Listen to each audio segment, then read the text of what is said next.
What's up, YouTube? Hello, everybody. Sunday. Yeah, Sunday night. Welcome to the Prestige Reef Dork show, where tonight we are joined by, got Ryan, obviously, don't care about him, but we've got a very special guest today, Jay from Jay's Real Reef YouTube channel, Jay's Real Reef UK. Jay, how are you? Thank you. Yeah, really good. It seems weird being on a Sunday. But yeah. Absolutely honoured to be with you guys on a Sunday. I'm normally in the chat, but today... Yeah, we look out for you. Because you guys, you do a live stream yourself on a Friday night, every Friday. Yeah, we do. Yeah. Just start the weekend, get everybody excited about reefing, and then have just a catch up, chat about our tanks and things. Yeah, it's good. Yeah, it rotates, doesn't it? It rotates. The channel it happens on changes each week, doesn't it? Is that right? Yeah, it's supposed to rotate. So, but it's mainly just Mog's Aquarium and Fish Palace. Shout out to you duck out of it, don't you? Yeah, I always duck out. Yeah, you don't like the. What is you say? You don't like having to use the software or something? Or I hate hosting. Respect to you, Alex. I hate hosting. There's too much to do. You got to watch the chat. You got to keep everybody happy. You got to keep the conversation going. Yeah, it's hard to host. So it's really hard. I just you can't do everything. Like you can't read all the questions. You can't half the time I'm reading the questions and then Ryan's like, "So Alex, what do you think?" And I'm like, "Yeah, that's great. Yeah." Yeah, you can't listen to everything either. That's a difficulty. No, I can't multitask either. So, but Moxley and Paul are very good at it, and so is yourself. So it's nice to be again just a guest.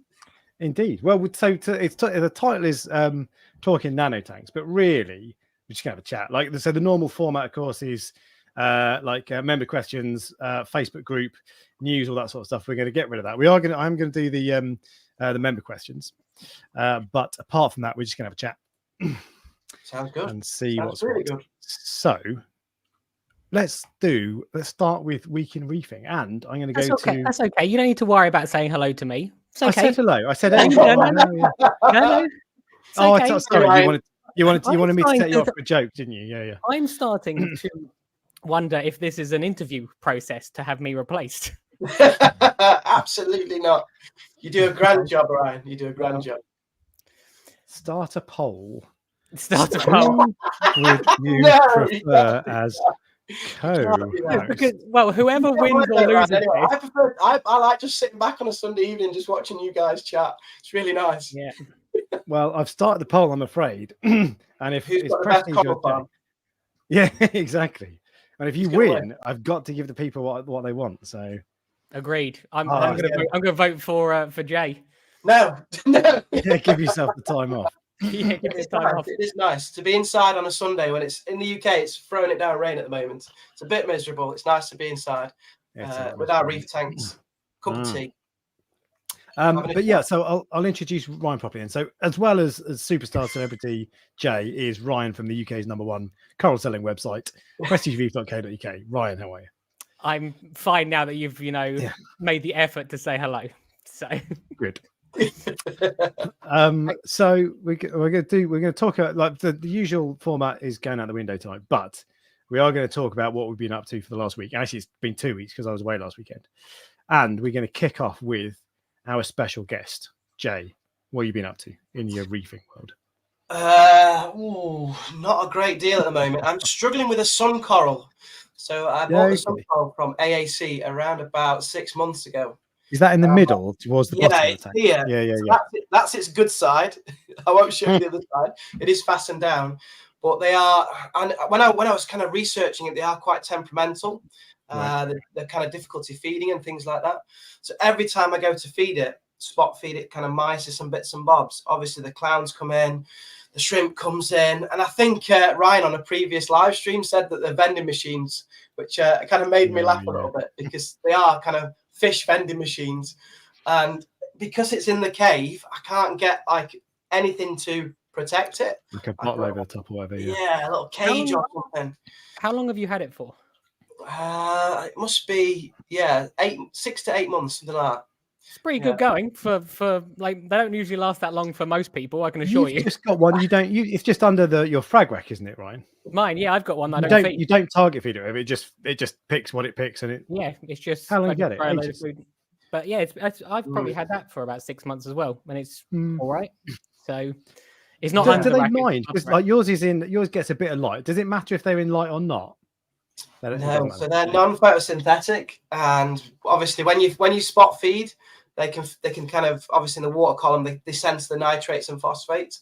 So then they come out and there's just like a burst of sunshine. They're really stunning for any like shaded area or cave, but it's just feeding. Also, you have to kind of feed all the way around, which I didn't realize. You can't just feed from one side. So you have to feed the whole coral from around, like every aspect. Every mouth has got to get something. Is it open in the day? Not anymore, no. So it used to open a lot more. It's slowly kind of not open. It opens at night on one side now. And the other side, it's kind of not very active. But I'm a bit gutted because it's a stunning coral. I really like it. And I got it deliberately because it likes shade. Yeah. And not many things that kind of would survive there. That's what I mean, because I know it's non-photo. I know you need to feed it, but I wondered if because it's non-photosynthetic, it actively doesn't like light. So like if you put it in the light, it's not happy. But, I don't know. Because Ryan's is under a rack, right? I would assume that it would be the same as all corals, that you can give them too much light, even if they're non-photosynthetic. They like, you can give acros too much light, or any coral too much light. So why would be a sun coral any different?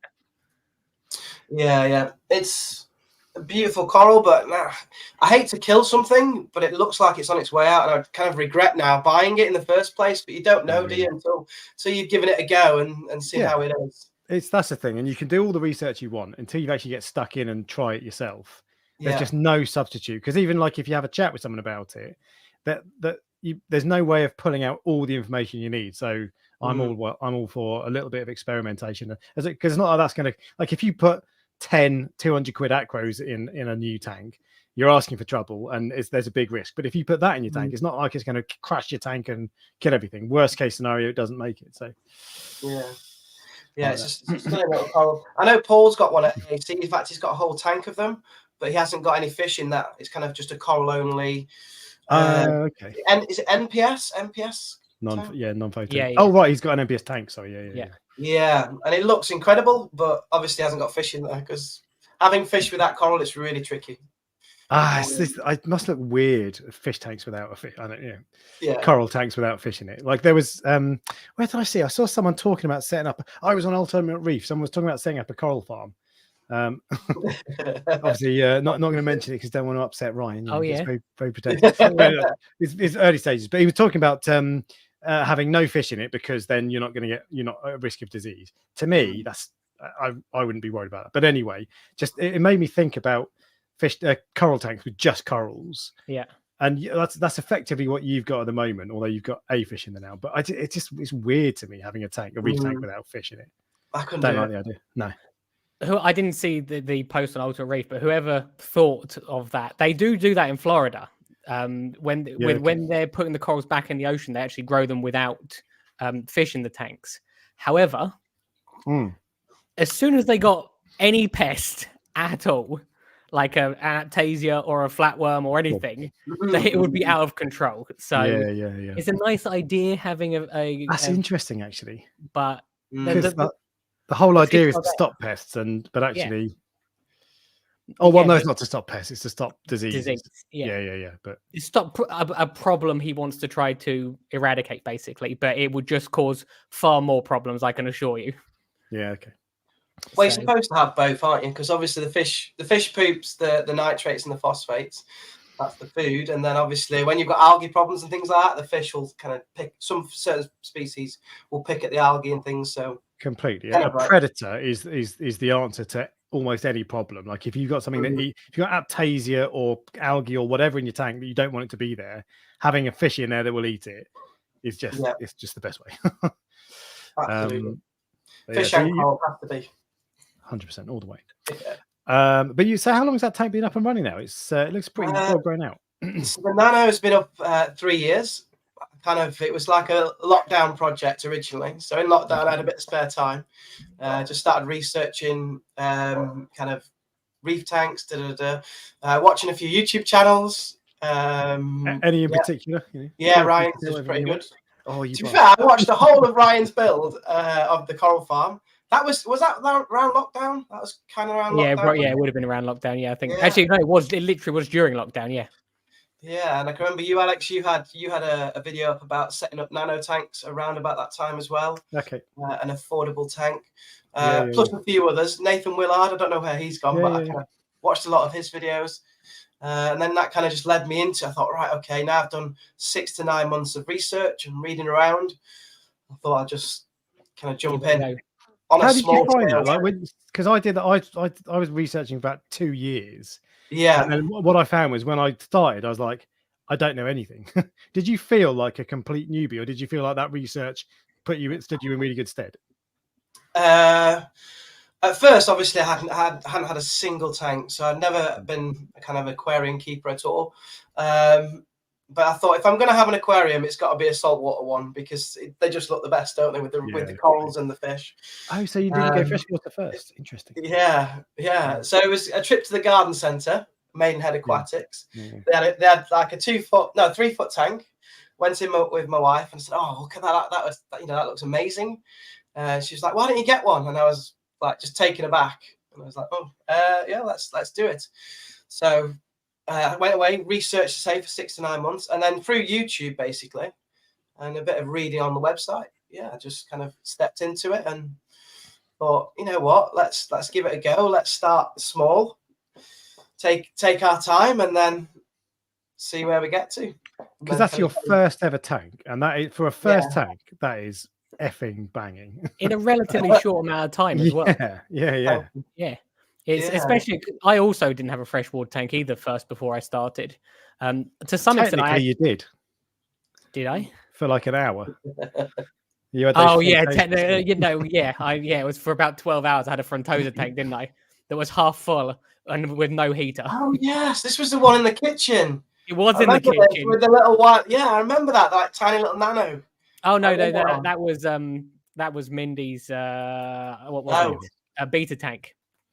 That was Mindy's beta tank. Yeah, I got it for her just to keep her entertained. Because she was here during lockdown, so I was like, "There you go, there you go, have that." Keep yourself busy. Yeah.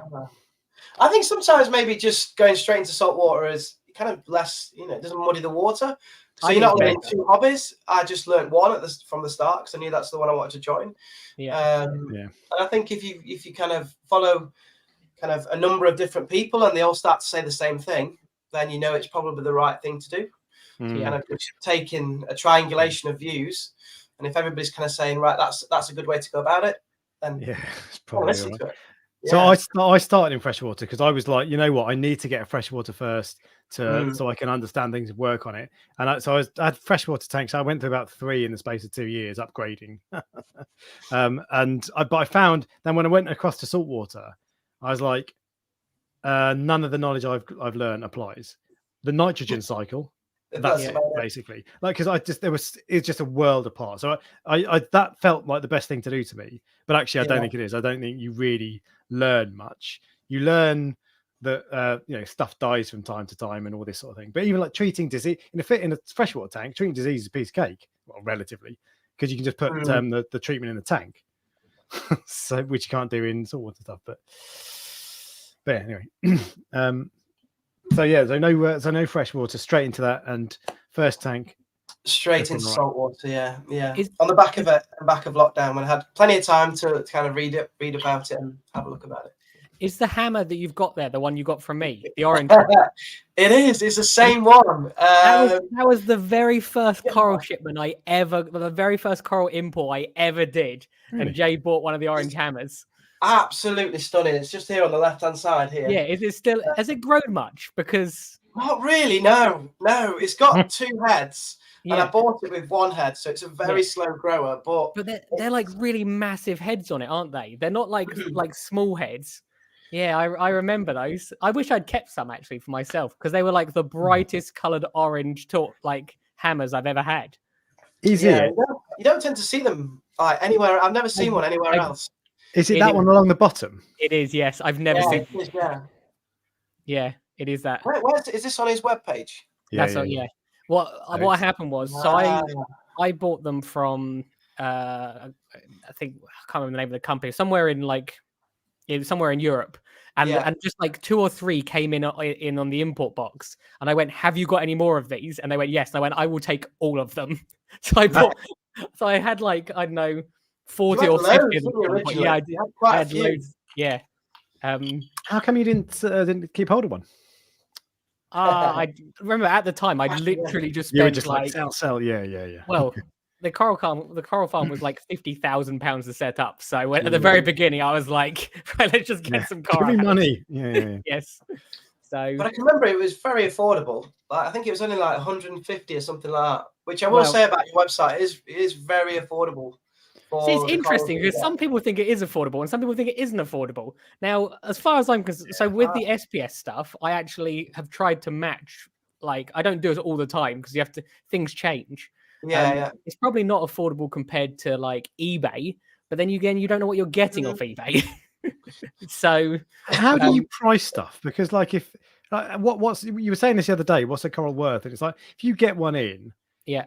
Like, how do you know what it's worth? And like, if it's a real, obviously, if it costs you a lot of money, then you charge more. But if it's just like, how do you work out the pricing otherwise? Okay, so there's some things which like sort of have an industry standard. So like things like Dragon Soul torches and New York Knicks torches. Basically, anything that is a torch has a set price. Okay. And then with other things. So if you get them from a wholesaler, you have an individual price for each coral. If you get them from an importer, you have one price per box, and then you just have to try to make your money back from that box.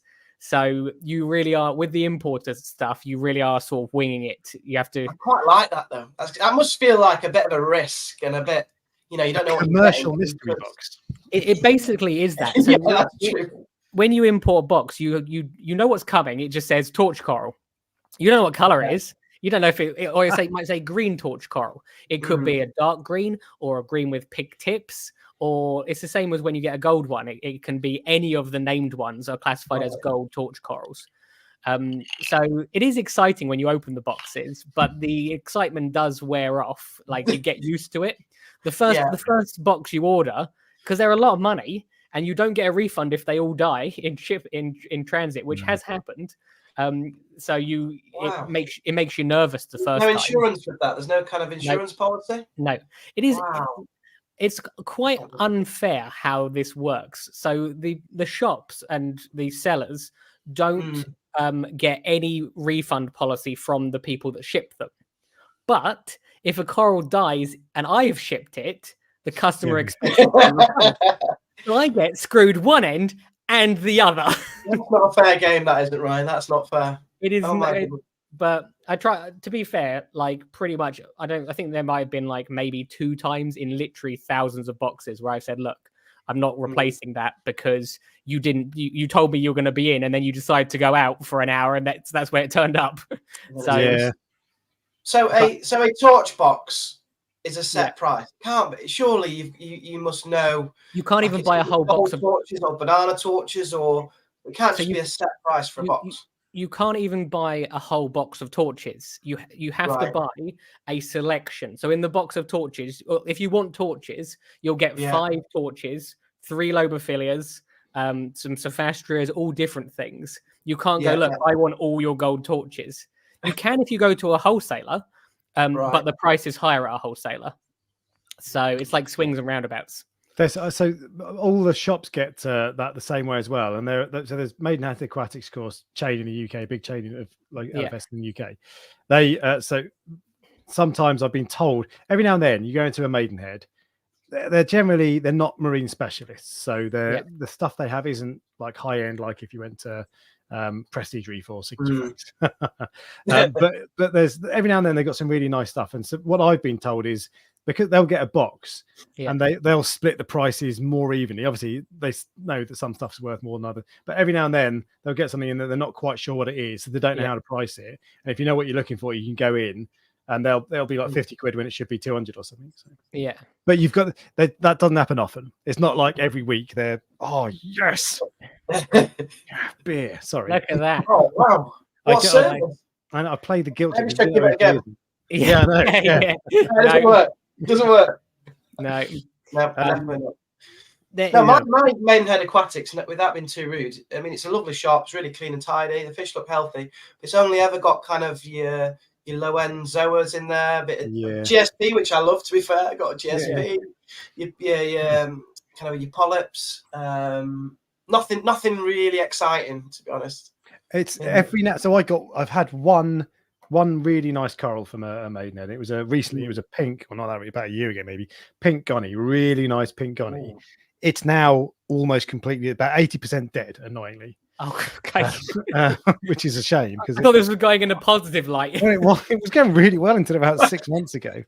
But this is the one that you cut the base off, Ryan. Oh yes, yeah. Oh, so I killed it basically. It'd been dying for a while, or not dying, just slowly receding. Yeah, and everything else is fine. I think it's because it's a wild gunny, and all my other gunnies are tank bred. All of my gunnies are wild gunnies. Well, most of my gunnies are wild gunnies. But you've had them in captivity for a long time. Like that. Yeah. So, and I get a lot from other places on Oz Reef. I'm just going to dip out, and we'll come back in a sec. But there's a couple of super chats. Well, there's a super sticker from OnlyFins, cracking pun, like it. Thanks very much for that. And that's a popcorn sticker. And the other one is from Woody's Gamertag, who has a question for Jay. Question for Jay, he says.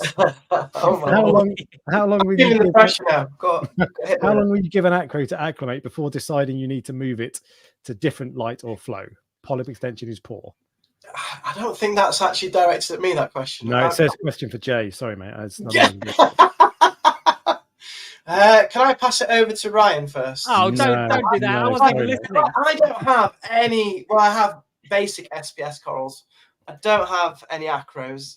Ryan is a bit of a stickhead, so let's ask Ryan then. Ryan, the question is coming from the person who has a tank full of acros, talking to the person who doesn't have a tank full of acros anymore. Yeah, to be fair, Alex, you've got loads in your main display, haven't you? Wait, what's the question? How long will it take to get before deciding to need to? How long will you give an acro to acclimate before deciding you need to move it to a different light flow? So what he's doing is the right thing. You buy an acro, you put it on the sandbed or low down somewhere out in low light, and then you steadily move it up. Over the course of a week, a month, 6 months, whatever. See, I would probably, I'm going to say 2 weeks, but that's just like a stab in the dark, because all of my corals go in on day one at the same level, basically. So yeah, it's if you know where, like there are some places, if you know where you're getting from, like Signature Frags. When I bought stuff from him, I went up there to visit him, a place you know well, Jay, and like he'll tell you what his par is, and I can tell you for sure that his par is a lot higher than mine, so I've got no problem putting it in place straight away. Although when I've also had bought stuff from him that he posts to me, and when he sends stuff out in the post, I don't apply the same. I do acclimate them because they're stressed from the journey. Corals don't like being shit.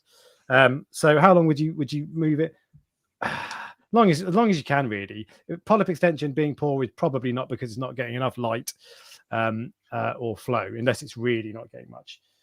So the longer the better, but probably a couple of weeks at a time and then bump it up. I don't have a hard and fast rule that I stick to. I tend to I put it somewhere low, leave it, and then come back to it when I think it's all right. Bit of finger in the edge of, but a couple of weeks at a time, I would guess. But it's far better to give it too little light than too much. Yeah, you're not going to kill it with too little, are you? But you can kill it with too much. But completely, and even in low flow, I've got some acros like on a what's it called, a little frag rack in the corner, where it gets very little flow, and they're fine for months on end. That doesn't mean that they like low flow, but it's not like it's not going to wipe them out if you're doing that. So, and if they're basing out as well, they're obviously a bit happier, aren't they, as well, with the lighting and flow. He says it's a Fruity Pebbles acro as well. Oh, it's a TSA. Sounds really nice. Have we got a picture of one? Oh, it's the TS. Oh, hello. That's a bit saucy. I don't know if this is the one. If it's that one. That's nice. They just don't do it for me. They literally just don't do it for me. Ryan, get out. Even they don't really do it for you sometimes. You're talking about changing your whole tank into an LPS tank. That's just because it's not that I don't think it's not like I don't think they look good. It's the best decision he's ever made. LPS is so much more interesting. I was also hearing that when you get an acro, no matter how kind of the light is, the flow, where it is in the tank, you're always going to lose one of the three colors. Like they always have three colors. You tend to lose one when you transfer tanks just because of the stress. And then I don't know how true this is, just something I heard. So it could be a lot of nonsense. Sometimes not. Like I bought a really nice frag from signature frags. It's what was it? It's pink and yellow. I forgot what it's called. It's not the Tickle Me Elmo, is it? No, I've got that as well. Have you got? Oh my god, not doing that great. It's kind of. It looks like it's getting too much light. I don't think it is, but anyway. No, what's it called? Pink. It's not a pink lemonade. Fox Flame. Jason Fox Fox Flame. It was expensive, and I got it. And so I've had a few frags from him before. That when they look, I've been to see them in the flesh, so it's not just like a dodgy photo on a website. You see that, like, you know, camera trick or whatever. You see them in the flesh. It's like, that is amazing. You put it in your tank, in my tank, for a week or two. It's amazing, and then it's like the corals are like, oh, there's a lot of phosphate in here. What's going on? And then they some of them do lose a bit of color, and they're not as vibrant, and maybe they lose some color. But the Fox Flame is looking as good now, and I've had it for a few months probably. It looks as good now as it did day one. So not always, but sometimes, yeah. They're funny things though. They get pissed off for no reason. They lose color, they fade, and all this, and pain in the ass. To be fair, when I get mine home from Christian's signature frags, they never look quite as good as they did in his shop. I need to take them back for a couple of weeks just on holiday, so you can put them back up again. And then, because I've got a button scholar here, and it's a lovely piece. Bright orange, blue, and green. It was originally. Now it's just orange and blue. I haven't got the green anymore. Since I've took it from him, it's lost its green. But it happens. In a tank that size as well, if you can keep any SBS, certainly any aquaries, you're doing really well. Like on my water box, which is probably slightly more water, probably about 120, 130 liters, so a little bit bigger than that, but not much. I can't keep aquaries in that. Whenever I put frags up there to let them rest, they just fade, and the parameters are actually pretty similar. So I don't know if there's less flow, or I don't know what it is, but that's my favorite tank of yours, by the way. The one your frag tank. It's unreal. It's really nice. Looks really. I liked the one with the little anemone in it. That was my favorite tank of yours. I think it was 500 milliliters. It was the best tank you ever did, I think. Yeah. Well, it's now in the bin. That was the toy one, was it, by any chance? Yeah, it was. Yeah. It was like I got it off AliExpress. So I got this. I bought a frag off someone, really nice aqua frag, and it came with on the base on the frag plug. There was a Mahano anemone, and so obviously I'm not putting that in the tank. But I was like, it's actually, they can look quite nice, Mahanos. I was like, it would be a shame to get rid of it. So I put it in a little sample cup whilst I figured out what to do with it. And I posted on Ultimate Reef, and someone was like, why don't you get a little 1 litre Pico tank from AliExpress? They're 40 quid. And I was like, cool, I'll do it. So I did it. And it was a nightmare. Absolutely. You can, in America, they sell, it's a company called PNW Customs. They're like 400 quid for this little 1 litre tank, quarter of a gallon.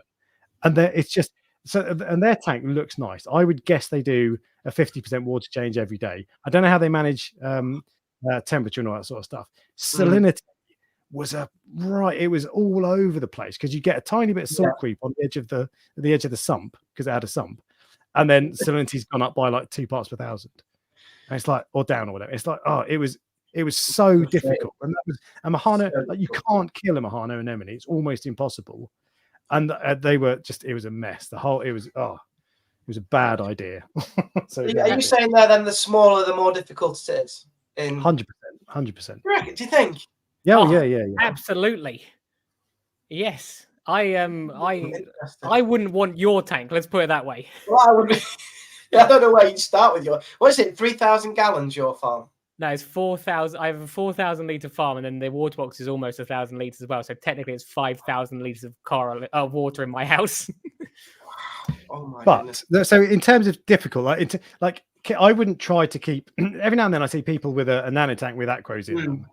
I would never attempt that. Just, it's too difficult for me. Yeah. But in terms of how difficult it is, with more water volume, it absolutely makes life easier. But things like maintenance are more difficult, because if you want to do a water change, it's not just a couple of jugs. You're spending 3 hours mixing the salt. You've got massive vats everywhere. If you've got really high phosphate, you can't just put a little bag of Rurphos in. You've got to put loads of the stuff in, and it's like turning a tanker. But it's absolutely, I would always want my main tank to be quite big. I think I was spoiled because I started with a 400 litre tank. So then I did attempt to have, I think it was like a 60 litre tank once, on my desk at work, and I literally hated it. And then it even like, if someone said to me, "Oh, do you want a 4-foot tank?" No, still, it's just not big enough for what I want. They're too limiting. So I think I was spoiled basically when I started. Snobby, yeah. No, I'm not snobby. You look down your noses at nano tanks. Whenever I talk about nano tanks, you're like, oh, is it less than 6 foot? No, look, we both know I am lazy. And a nano tank requires you to be less lazy. More proactive. Yeah, completely. And so that's the thing. That's true. A big tank is much more forgiving of my laziness, and because like if you slack off on your maintenance and your testing for a few weeks, your levels aren't going to go through the roof. Whereas on a nano tank, they'll change quicker. So yeah, that's a fair thing. Before we're kind of rolling along quite a pace here. So we'll go back to this is going to be the stream. It's just a chat. But before we get into that, I am going to go to the member questions because there are 2 questions that popped up. One, Ryan, is a question for you, and this is from Shamila Butters, who says, "We've been battling with Euphilia eating flatworms, which I think are the polyclad flatworms.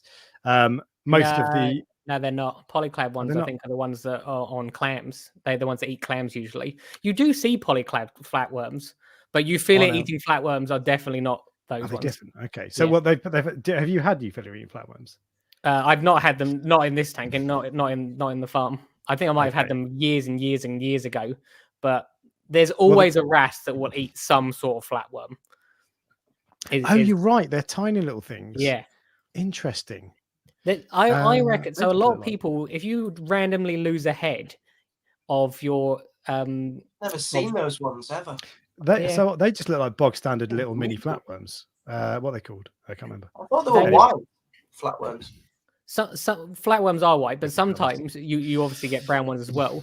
And even you get some on euphilias which are actually completely fine, where they will just sit on the euphilia and it doesn't kill the euphilia, or it like shades it out. And if you get too many of them, but what I do know is I remember watching a Reef Builders video, and they had them once, and you just see a few on the outside, and then they put it in the dip, and there were thousands of them.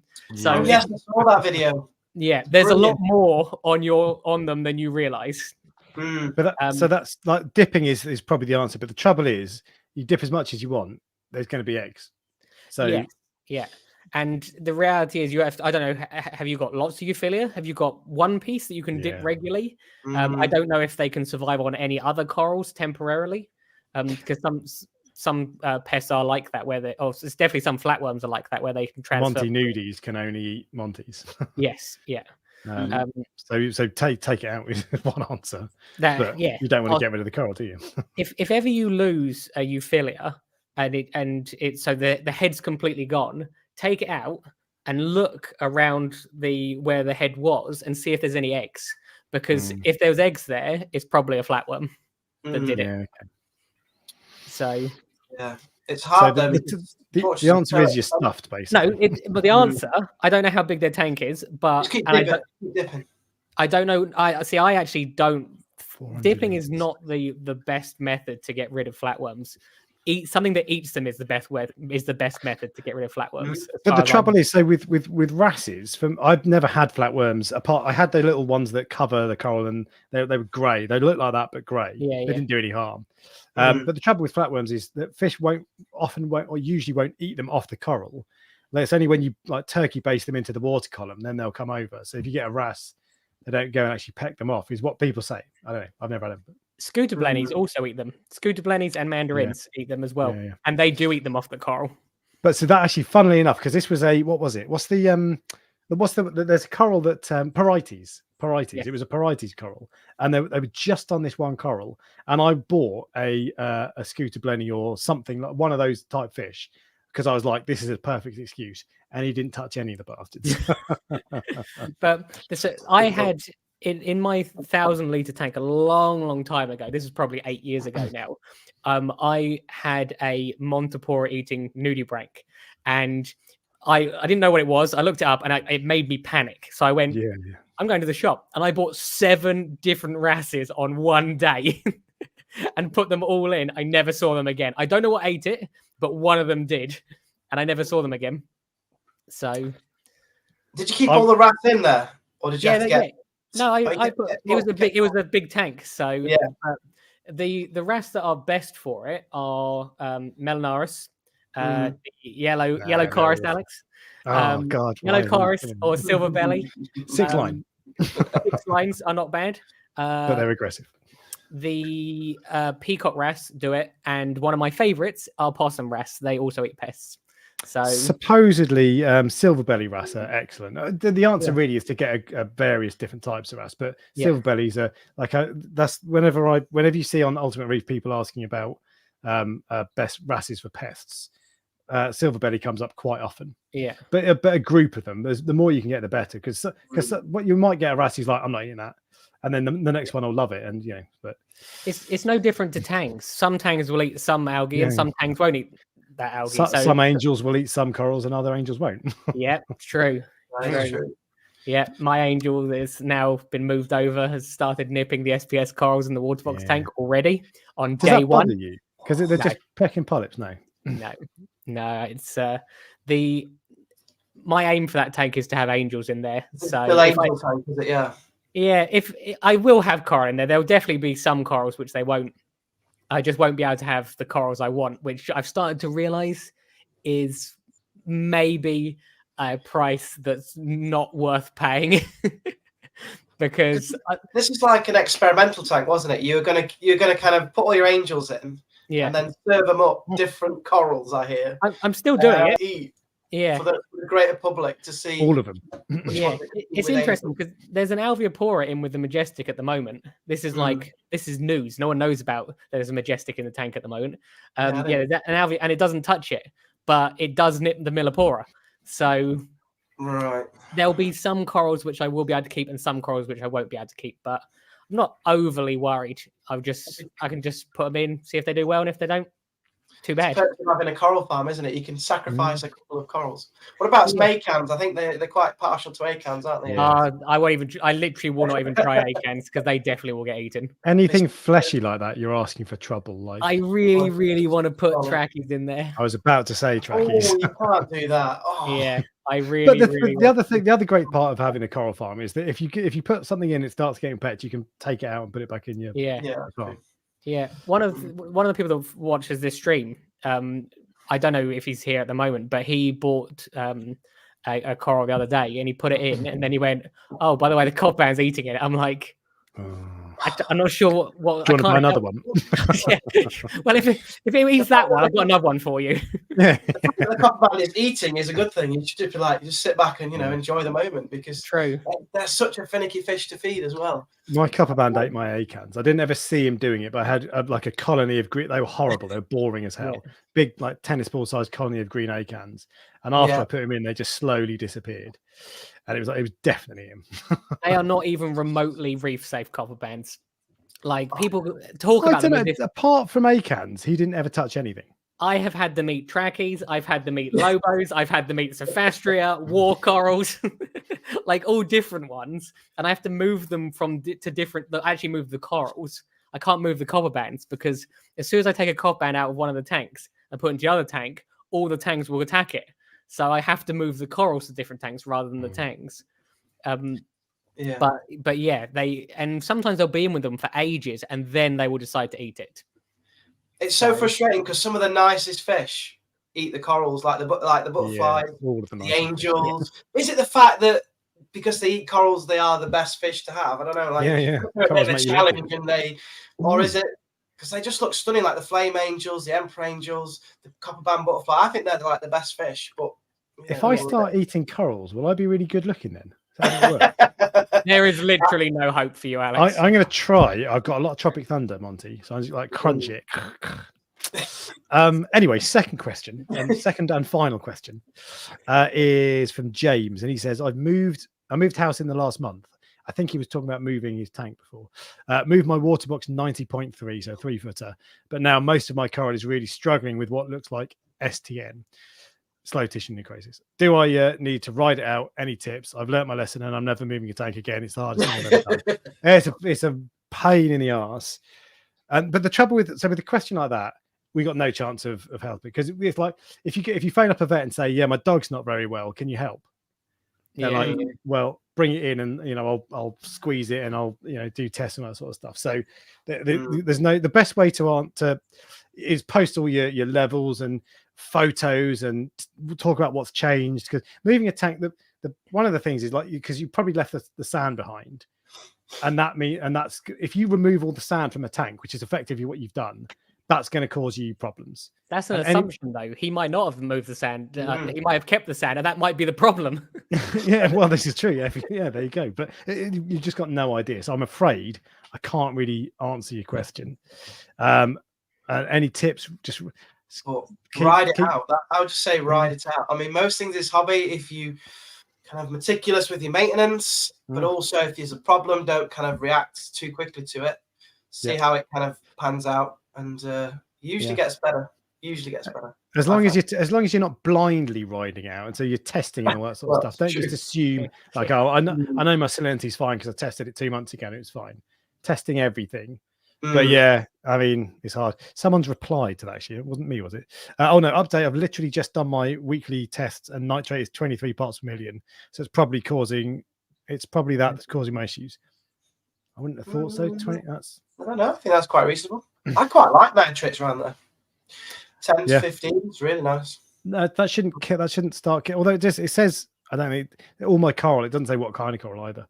So if it's LPS, totally fine. Even if it's SPS, I wouldn't be fussed about that. But what was it? What was it before? Was it 0 before? Or was it 50? Or it could be a combination of like it's like a literal upheaval of everything to do with the tank. Yeah. So there could be any number of things. It could be sometimes you'll move a tank and all of a sudden you'll see some weird thing like cyano or dinoflagellates or something like that you've not had for years. You go, where has this been? All I've done is move it from this room to this room. So I would never move a tank again. So I moved house with a small tank. It was only the size of the cade behind me, 100 litres, 120. Oh God, it was the worst day of my life. I've said this before. It's so stressful. Hated it, absolutely hated it. Never doing it. And then next time after that, I broke down the tank completely, sold it all, and then started up again. It's just it's painful, and you don't want to lose corals, all that sort of stuff that you've had for ages. But it's better. It's just every couple of months, I think to myself, I am never going to be able to move out of this house because that is very true. I'm literally never going to be able to move. Because normally with a house, you have until 12 o'clock to get out. And I can't start in a new house until I bought it. So I just think, how am I ever going to get out of here? Like giving someone a viewing and showing them around your house, they'll be like, taking me there, like, what the heck's going on here? It's just like a sometimes delivery people will look through because you can see the tank in the kitchen. They go, oh, have you got a fish tank? I'm like, oh, if you're impressed by that empty water box, I just take you into the back garden. they're like, what are you going to do with me in the back garden? I love showing people the farm. I show people all the time, even non-fish keepers. They're some of the people that are actually most interested. So I had the opposite experience. I had we got a wood burning stove in our living room, and we had a chimney sweep round the other day to clear it out. And he was like, oh, it's like a bloody disco in here, isn't it? He's like, can you turn those lights off, please? I was like, really? I'm not turning the light off just so you've got better viewing for the stove. Not happening. And then he was going to plug in he's got a chimney sweep Hoover. And he was going to plug it in. He was going to pull out one of my tank plugs. I was like, whoa. Because there's, like you said, like on 8 plugs. So we'd have turned off the lights or the return pump or whatever. I was like, no. Don't touch that. This is a great review for this chimney sweep company. No, he swept the chimney and he was relatively affordable. So. But anyway, those are the questions. Those are the Facebook questions, member questions. So we're back to just talking nonsense, basically.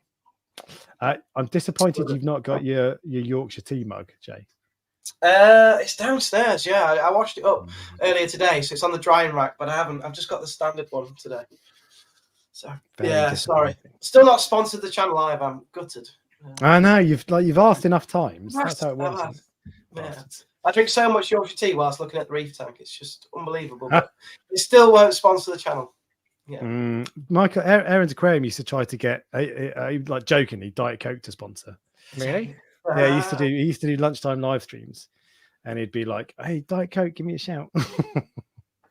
But in other news, I did have a comment from Ryan on one of my videos, by the way. Oh no, I told you not to say anything. When was that? Recently? I think that was the talk one. I think it was on. I think it might have been Sunday last week. It was when you posted your last video.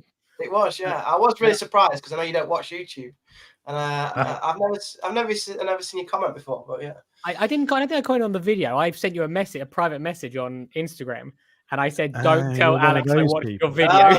You're one of those people who'll watch your video and instead of commenting, you'll go onto Facebook or Instagram and. Yeah, I'm one of those people that will harass people at 11 o'clock at night. Yeah. The people I keep telling not to contact me, I'm one of those people, apparently. Which video was it? I can't remember. I was interested in the top. Was it on the video? I thought it was on the video. I thought it was a comment on the video. No, because I needed a reply, didn't I? I wanted to know what that coral at the top left of your. Yes, that was a TNT Anak reporter. That's right. The one up here. It's really taking off, actually. Your webcam just doesn't do the tank justice at the moment. I know, yeah. It's just... Oops. I think it's still... Sorry. You're about as good as my nan when I FaceTime her. It's the red one there, Ryan. Can you see? Yeah. I know you said you'd sort me a piece out, and at some point I will. I'll send you a box and all the pack and everything, and go look. Just do this, and it'll get it fine, I'm sure. But I will probably put it in the water box actually. When I'm ready, I'll let you know. It's super nice, and it's bright red under daylight, as you can see. That's because actually that's one thing, you don't get many red aquos, many red SPS corals. And I put a forest fire Monty in my tank because I wanted a red in one particular point. But actually that Anacropora is much nicer than the Monty. Really nice. And my Monty doesn't like high light. I don't know if that does, but Satosa's also red. So yeah, but they don't like strong light. It's Monty, isn't it? And they don't grow upwards, really, do they? My Satosa, I put that in like day one of that tank, more or less, which is, I don't know, 5 years ago, 6 years ago, something like that. And it's just it has grown, but hardly. It must be 6 inches across, and it's got dead patches all over the place. It's just, I don't know. It must be too much light. Mine's in really dim light. Yeah, I have a tank which I just sort of just throw stuff in and forget about, and it was behind the tray. That has the Xenia in, the tray at the very bottom at the back of the farm. And one day I looked at it, it's like this big, it's like massive, and I think it's getting like 50 par. It's getting like hardly anything, maybe even less than that. But yeah, it's doing that does really well in that tank. And I considered moving it to the SPS tank, and I thought, well, what's the point? It's growing where it is. Yeah. I had a Monty's don't like strong light as a general rule, I find. And I had a Gold Rush Monty I've had for years, and it's only just started growing. It's been close to death so many occasions. It's a really nice coral though, but it's still not in that low light. But I found that anytime I'd put it where I wanted, it would start to bleach. It would almost completely die, and then I put it in like the shade basically, and it would start to come back slowly. So I think that one in particular likes dim light. You run quite low power on your Monty tank in your farm, don't you? Yes, yeah. It's not par, do you know? It's between 80 and 100 usually on the Monty section, and obviously some 80 and 100. Wow. Yeah, really low. Yeah, it's I don't know why. I think the reason it was like that was because when I very first started the farm, I had a problem with my plating Montipora would strip almost immediately. And I'd had this for years. Anything that was plating, grafted Montiporas, anything like that. And I think it was because the nutrients were so low, they couldn't handle any light, basically. Because obviously, the higher the nutrients, the higher the light they can handle. So my theory was that. And then, so I just put them in really low light, and they grow really well. You've seen them. They grow out of control. And I just sort of left it at that. Yeah. Monty's growing like crazy. I sold today. I sold I managed to break off the Sunset Monty Monster that I've got, about half of it anyway, and I sold that. I saw that. Yeah. The skeleton was about half an inch thick. It was huge. Yeah. And it was just massive thing. It was a size bigger than my head, but it just grows like crazy. But it's a shame because it's a really nice coral. Yeah, nice. If I'd have isolated. Oh God! If I'd have isolated it better, it would have been brilliant. And I've still got it in my tank. but I didn't isolate it and it took over the tank. Jamie took that, didn't he? He also he's got a load of massive Monties this week, because you know that Montepora that was like 2 feet wide. The spiraling green one I had. He took that this week as well.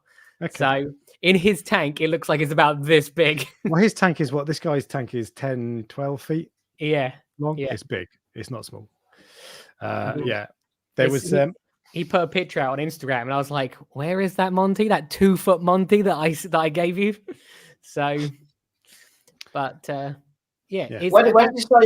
did you sell your corals, Alex? Was that on Ultimate Reef? Or...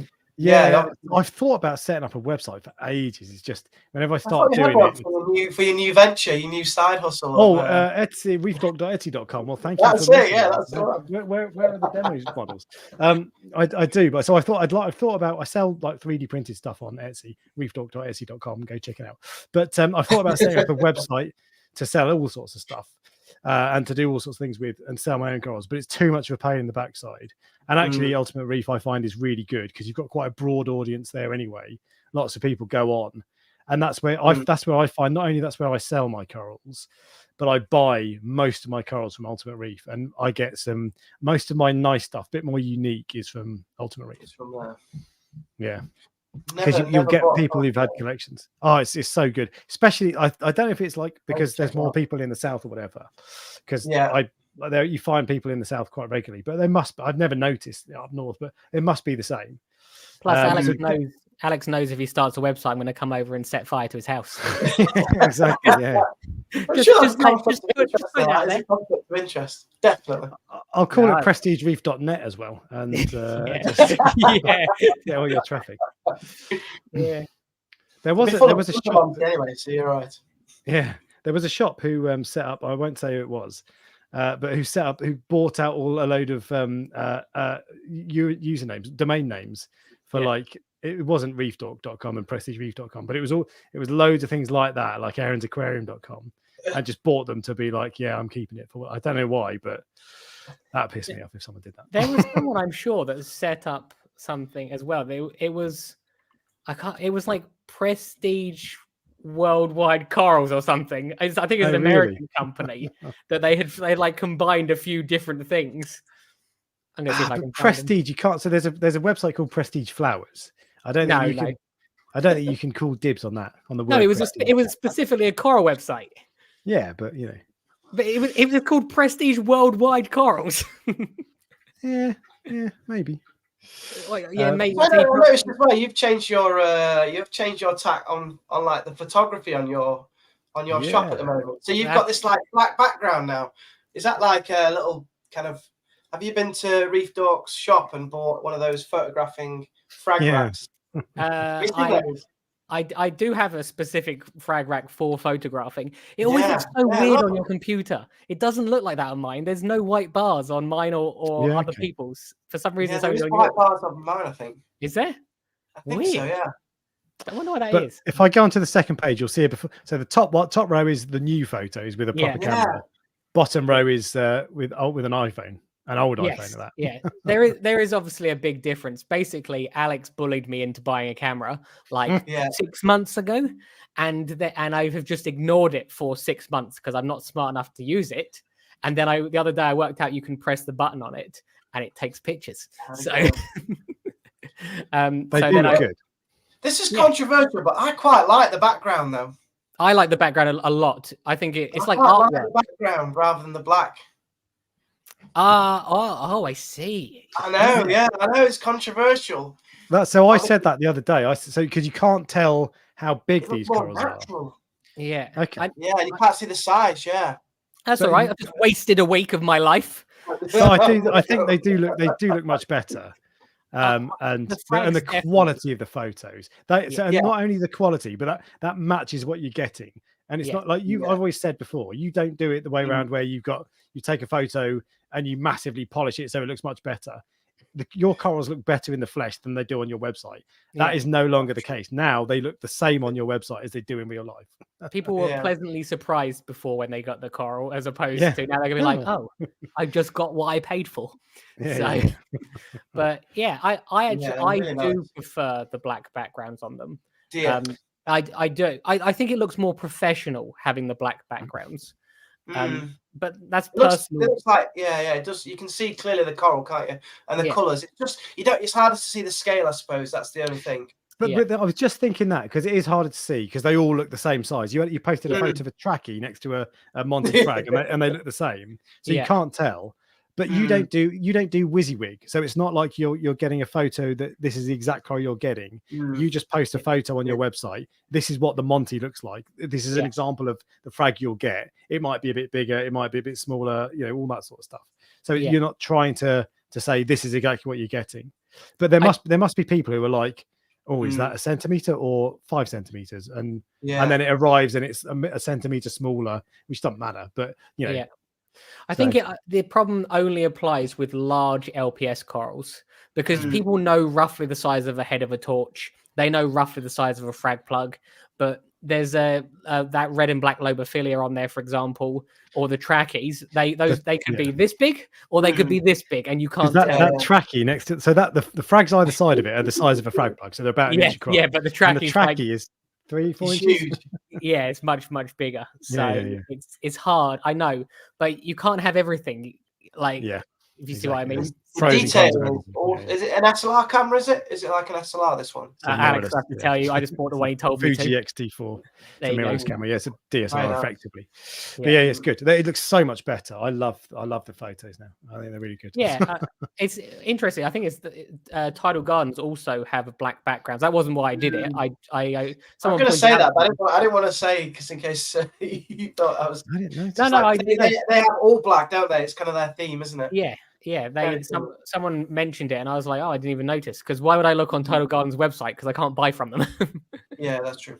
Yeah. So here is. Oh God. Yeah, that was good actually. There's the black background. Yeah. In fact, your pictures look better than those. To be honest. Oh, don't say that. Whoa, steady on. No, because Stan sounds like proper like camera. Stan's camera is 10 times as expensive as Ryan's, and Ryan's was expensive enough. Tell me about it. So I don't know about that. But they're doing good. I'd say they look better than theirs. Yeah, there you go. New look to the website. Indeed. Yeah. There's still when is it going to be 100% good photos? Good photos. Oh, easy. I just have to take all the other ones out of stock, and it can be 100% today. No, don't cheat. You'll notice what I've done is I've moved all the good pictures up to the first page, so it looks like that's what the website looks like. I hadn't noticed that. If you look at the homepage, it's all black, and if you look at the like the SPS or the LPS first page, they're all black pictures. So I'd noticed they were all together. I hadn't noticed that, but yeah. Some of the corals are more difficult to photograph than others, but because you've got to put them on a rack as well. So, and as soon as you touch it, a coral will generally go, and then you can't take a photo for 10 minutes, an hour, or whatever. Yes, so the rack I have, I think, has 9 holes in it, and I get 9 corals, and then I'll leave it for an hour, clean the glass or whatever. You've got a lot of corals. That's quite a lot of effort, isn't it? I know. So why you keep complaining that I'm not doing it fast enough? No problem. That's why. Literally, just before the live stream, Alex went, notice that you've stopped updating the pictures. I was like, I did another 3 yesterday. Oh, 3. Ooh. Are you literally counting how many I've done? Yes, that's exactly what I'm doing. And I'm like, come on, Ryan, get on with it. Look good. I like it. He keeps me accountable. So I'm very impatient as well. I want everything immediately. Like I don't want to wait. You come do it if you want. No, thanks. Is your bestseller still the mystery box? Is that still the bestseller? The mystery boxes have done like exceptionally well. If they're a bestseller, they must, in theory, they must be, because I would have sold hundreds of those, whereas I wouldn't have sold hundreds of I don't know, green torches or whatever. So yeah, I would say they have done pretty well. You've got loads of mystery boxes. You've got 100 quid. 100 quid, 100 quid, 75 quid, 40 quid, 40 quid, 40 quid. There'll be a Blue Friday as well at some point. So so your mystery box is 100 quid. Are you tempted to do like a 300 quid mystery box that you get like a track? Wow. Not so much. So I mean, I if someone wants a £300 mystery box, by all means, I'll do that for them. I can do whatever I want for people. It's more of like, at the moment, people are they're not buying corals as much as they used to. This is usually the busiest time of the year. It's unusually quiet at the moment. It's been pretty good until now, and then for some reason, did you buy any coral this weekend, Jay? I know Alex hasn't, but no, I didn't know. I bought some snails. Are people buying like gift vouchers and things though? Maybe. Usually closer to Christmas, people buy the gift vouchers. What I should do, I think. What I've thought about this a few times before. I think Signature Frag's doing this at the moment. He's putting out a discount on his gift cards, which basically means you can just use that discount whenever you want. That's a good idea. So you're buying yourself a mystery box. Yeah, that is true. Yeah, I like that. Do you know what does happen though? Some people buy the gift cards and then they never get used. It makes me feel bad. There's some from like 2 years ago that are like 30, 40 pounds, which just haven't been used. So people just giving me their money. If anything, it was my birthday they bought it for. I guess that probably pays off because some people just won't spend it. Yeah, and then because maybe they'll have a tank crash or forget or whatever, lose it. I don't know. But then other people will be cunning about it. They'll do a 500 quid voucher and then they'll buy. If you've got a coral that like you've been fragging for years, a month or whatever, it doesn't cost you anything. Yeah. Whereas if you buy in a load of torches, the profit margins on less is smaller on those. So you'll kind of win and lose. But if people don't always use the vouchers, I guess it balances out. It definitely does vary depending what people buy. For example, I think last year on Black Friday, I think I was doing 30 or even, I think on SPS corals, I did even 40%, but I have significantly lowered the cost of corals now. So I won't be doing the 40% one. The one that hurts the most, and trust me, this really did hurt. Someone's used the 40% discount code and they bought like 60 corals, which meant they got free delivery as well. Oh, right. So they got these really cheap corals and free delivery. It wasn't a fortune. Yeah. Like I'm pretty sure I lost out on those ones. Okay. Even the mystery boxes, like they're not. So if someone buys a mystery box and then gets the free delivery as well, it doesn't. It depends what's in them. But I'm doing a really good mixed mystery box at the moment. It was one of my last Instagram posts, which I thought people would take, and some people have taken it, but it's not been as popular as I thought it would be, which surprised me.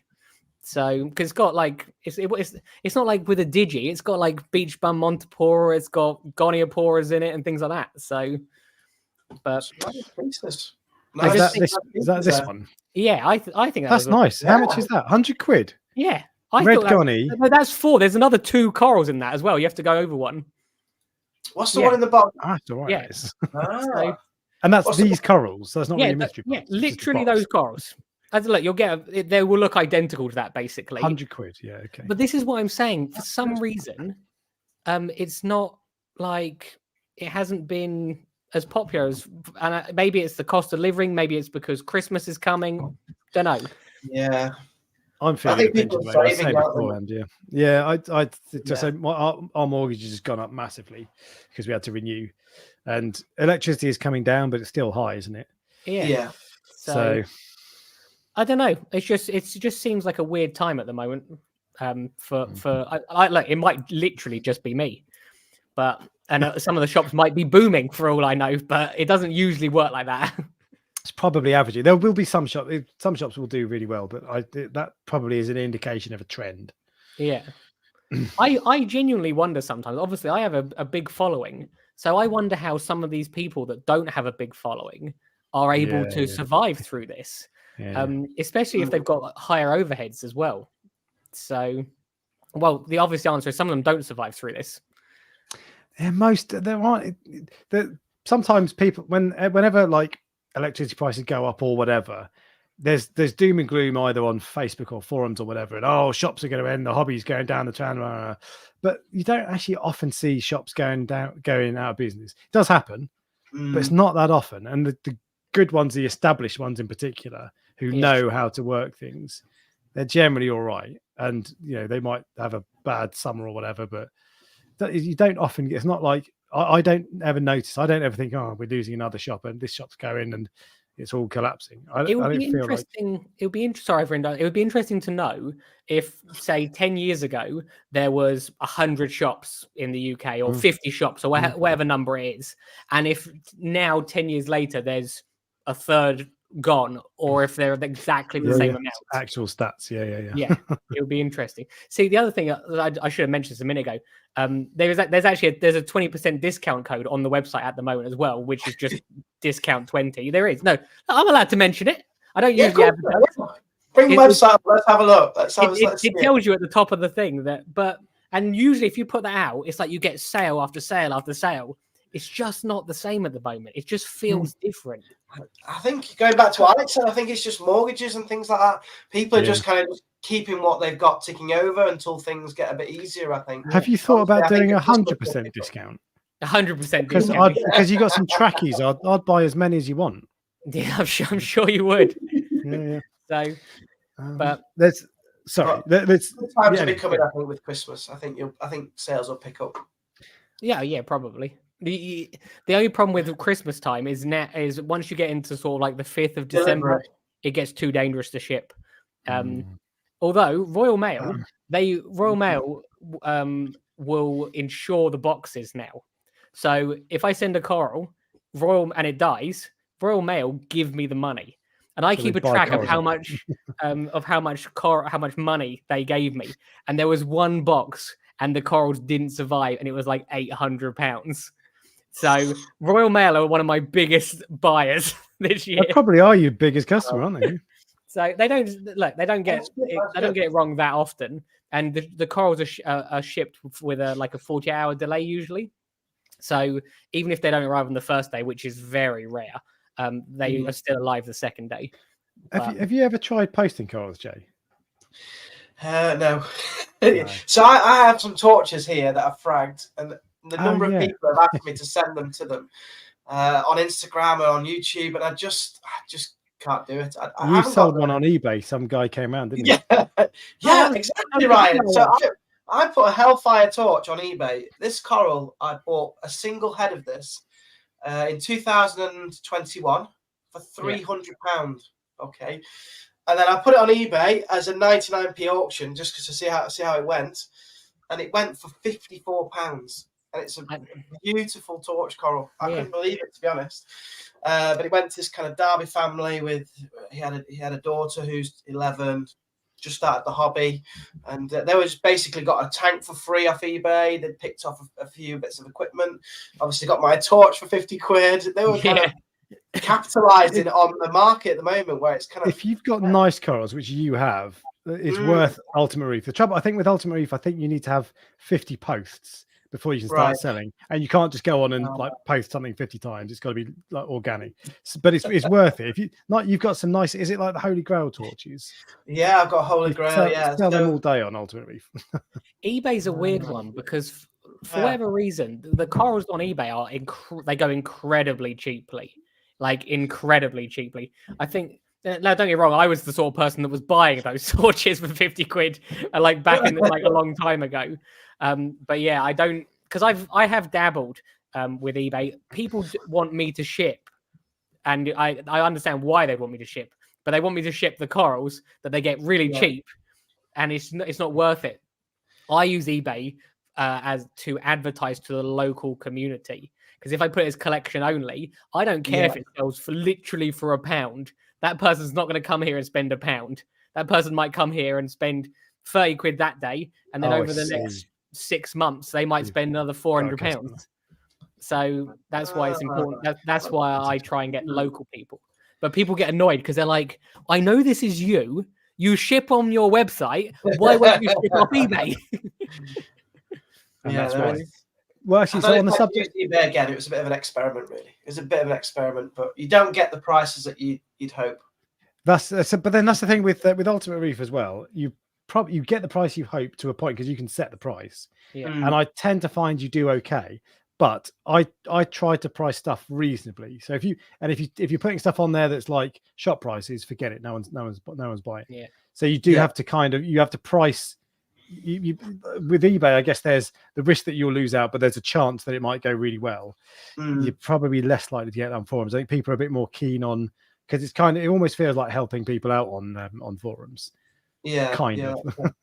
But And, there's and actually the postage, like all the bits that you need, is not cheap either. Like the but you can packaging charge.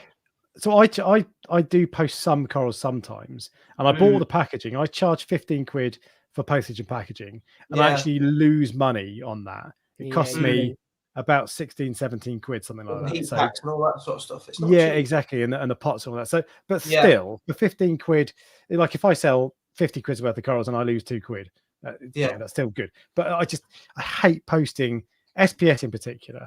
I posted to a few frags recently at Crows, and I did everything really well. I was really careful. I didn't want to post them, and the guy was like, "Look, will you post them, and I'll take the risk." And I was like, "Yeah, okay, I'll do it." And I did everything exactly the way I thought it should be, and they died. And so I've obviously done something wrong. But LPS, I've killed zoas because I've put them right on a heat pack. Yeah, that'll do that. Yeah. But like LPS and softies, I don't mind posting. SPS, I hate posting. I just can't do it. I'm not good enough. Sorry.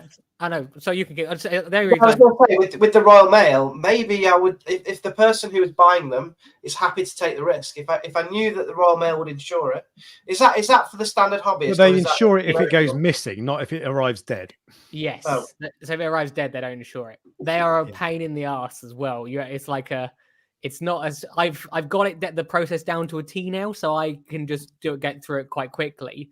But they ask you all these questions, and they want a picture of what the box looked like before you shipped it, which it has to have these labels on it and stuff like that. So, so it's sounds like interestingly, before that happened, I was just swallowing the cost.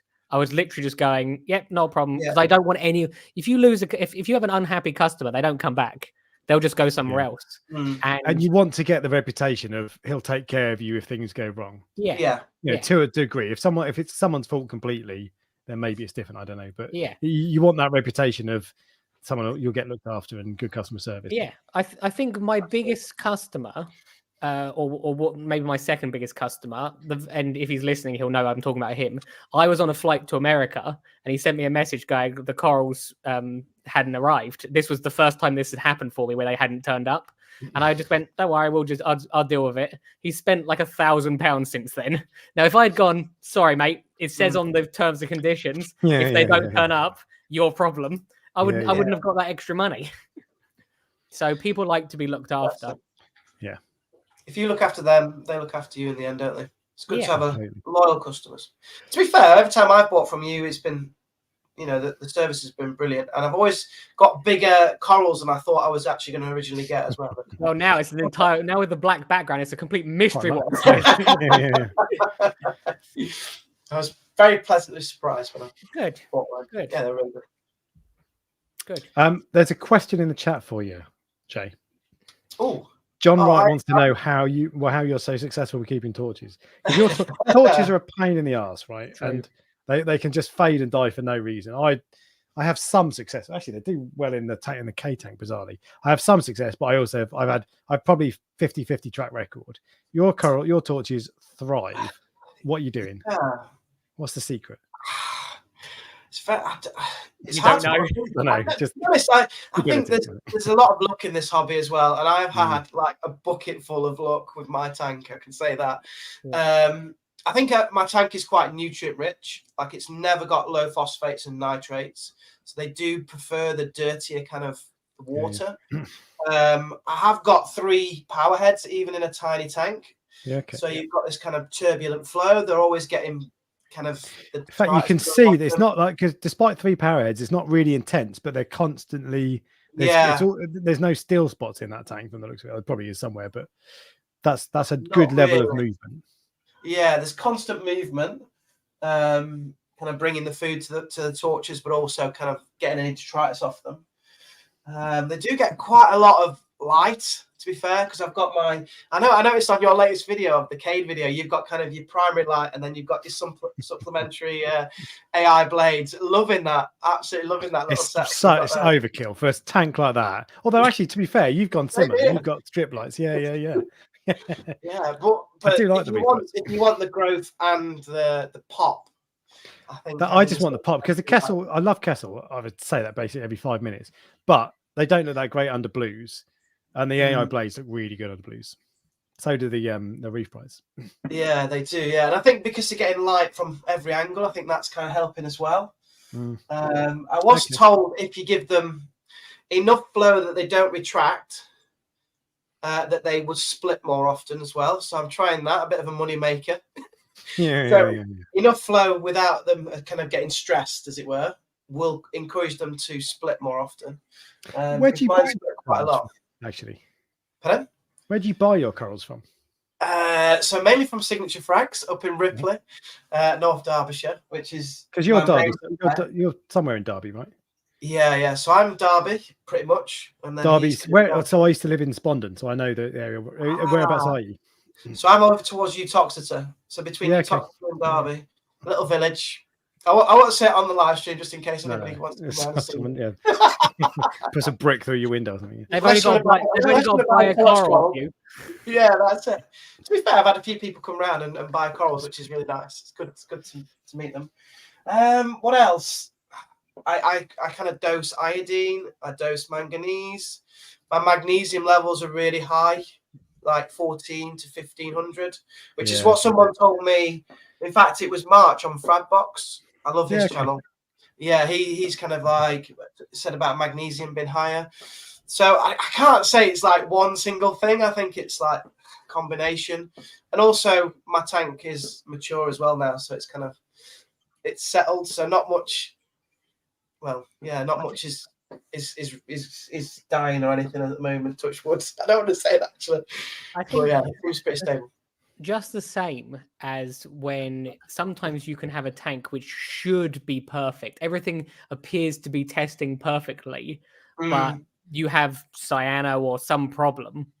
In the same way that can happen. Sometimes you can be successful without knowing as well. And I think that isn't that comes across as a criticism. It's not what I mean. It's like it's a difficult question to answer. Why are your torches doing so well? The reality is, chances are you don't know which one of those things. You don't know which one of those things is what's making it happy. But it's kind of it's an element of luck, but it's not element of luck. It's not really luck because you're putting in the effort to make that happen. You're doing all the right things. Yeah. So what you said? So you said you dose iodine. What else do you dose? Manganese. So I dose manganese, iodine, the CVE as well. Coral Essentials CVE. What's that? That's like the food. Coral food. Right, okay, like amino acids. I dose quite a lot of little things. So I dose like 1 mil each week of each one. It's tiny amounts, but someone told me that LPS like amino acids, so I thought, right, okay, put 1 mil of that in every week. And then the manganese, that was for the gonnies, to be fair, which the gonnies do love manganese. So yeah, I can't say exactly what it is, but I think it's a combination of just stable parameters. So someone said to me, if your torches are struggling, it's your salinities either skewing, or your alkalinity might also be not very stable, and that's a common reason why torches fail. So I've had the times my torches have been pissed off is when I've had salinity issues, and they react worse than most of my corals to salinity. Really don't like it. So that's what they say. Is if check your alkalinity, check your salinity if your torches are struggling or receding and things like that, or check for pests. They're the three. So check for pests, salinity, and alkalinity. How often do you test? I love my torches. Yeah. How often do you test your water? How do I test? How often? How often? Yeah. Usually when I watch the live stream. So on a Sunday night, this is my testing time. So I've got to do it another time now. Yeah, I don't be listening to you guys and then just test away. This is once a week, roughly. What do you test? Alkalinity, salinity, phosphates, but I'm not, not so bothered about those, to be honest. But yeah, I test for those. That's about it. I don't test for nitrates really. I'm not that fussed about those really, because I don't have SPS, so I don't really worry about nitrates. Because you don't have you don't have an auto test, you just do it manually, right? Yeah, I'm on the manual. So I've got the little Hannah eggs that you can get. You can get little stands for those, I believe, as well. You can on Reef Dork. It's funny. Sorry. quite a lot of people do like test their water at this time for But some no, it's reason. not. Yeah. And what I realized is we are slightly less boring than testing your water. Well, they test the water and we're slightly less boring that to keep them entertained. Was my theory anyway. Or maybe we're so boring. It's like, oh God, I'm gonna have to test the water. Yeah, possibly. This is unbearable. I might start testing my water during this time. During the live stream. I always go on a Monday. Every Monday is when I test my water. When you've got to test it, you've got to test it at the same time every week or every day, haven't you? To make sure that you can make it comparable then, pretty much. The thing is, that's good advice, but the trouble is I find with that is, like, if I do it like at 10 a.m. on a Sunday or whatever, I'll find that 10 a.m. rolls around on a Sunday one day and I'm doing something, and then like it's midday and I tell myself, oh, I'll test next week instead. When the reality is it doesn't really matter. That's best practice. But it's like it's better to test a couple of hours later, especially like things like phosphate doesn't really swing that much. So there are some things that I just convince myself it's stupid, but I convince myself sometimes like, oh, well, I can't test it because I didn't test it at 10 a.m. Alkalinity, definitely you need to test at the same time because that's all over the place. I mean that and salinity are the main ones, aren't they? The others, I know some people kind of get really kind of het up about the other measurements and parameters, but I don't really worry about those. It's just those two, the salinity and the alkalinity. If they're happy, then are you not tempted to get an alkalinity tester? I mean, you're like a KH keeper thing. Yeah, a KH Guardian or a all the other ones. I would be tempted, yeah. That is the one that kind of would really help if it's automated. But also the Hannah, what is it, a minute? It's just like 5 little swishes. Yeah, it doesn't take long. And it's probably the easiest Hannah to quickest, check. isn't it? Yeah, it is the easiest one. Do you ever get, sorry. No. Carry on. Oh, no, it's because, so I've said this many times before. The automated testers are nice, but they're not accurate. They're like, well, I don't know about the phosphate one that you have. You said that, but generally speaking, the alkalinity ones are not accurate. They'll give when you you say a not accurate, though, what do you mean? Well, they'll give you a trend, but sometimes they can be, your alkalinity can be 8 and it comes up on saying it's 7. So it can be quite a big discrepancy between the actual reading. So if it was as much as 1 DKH, I'm not mad keen on that. If it's half a DKH out, so if my alkalinity tester said it was 7.5 and the true position is 8, that's fine. If it's one or more GHL ones, you can literally set it so that you know what the difference is. So if if it always reads half a DKH out, you can automatically change it so it pretends that it is correct. It's the same with the refractory stuff. I don't like that. It's just because it's like you're just doing it for your own OCD, just to try to make the numbers match. It's like, I want to know. Like if it's not reading accurately, I want to know, and I want to go calibrate it or do whatever I can to change that, whatever. But I was going to say something else, and I can't. You don't have an alkalinity checker on your coral farm, do you? Do you have one? Yeah. I have the GHLs on everything. Right, okay. But how often do you test per day? Every day. No, just once a day, is it? Once a day, 6 in the morning, every day.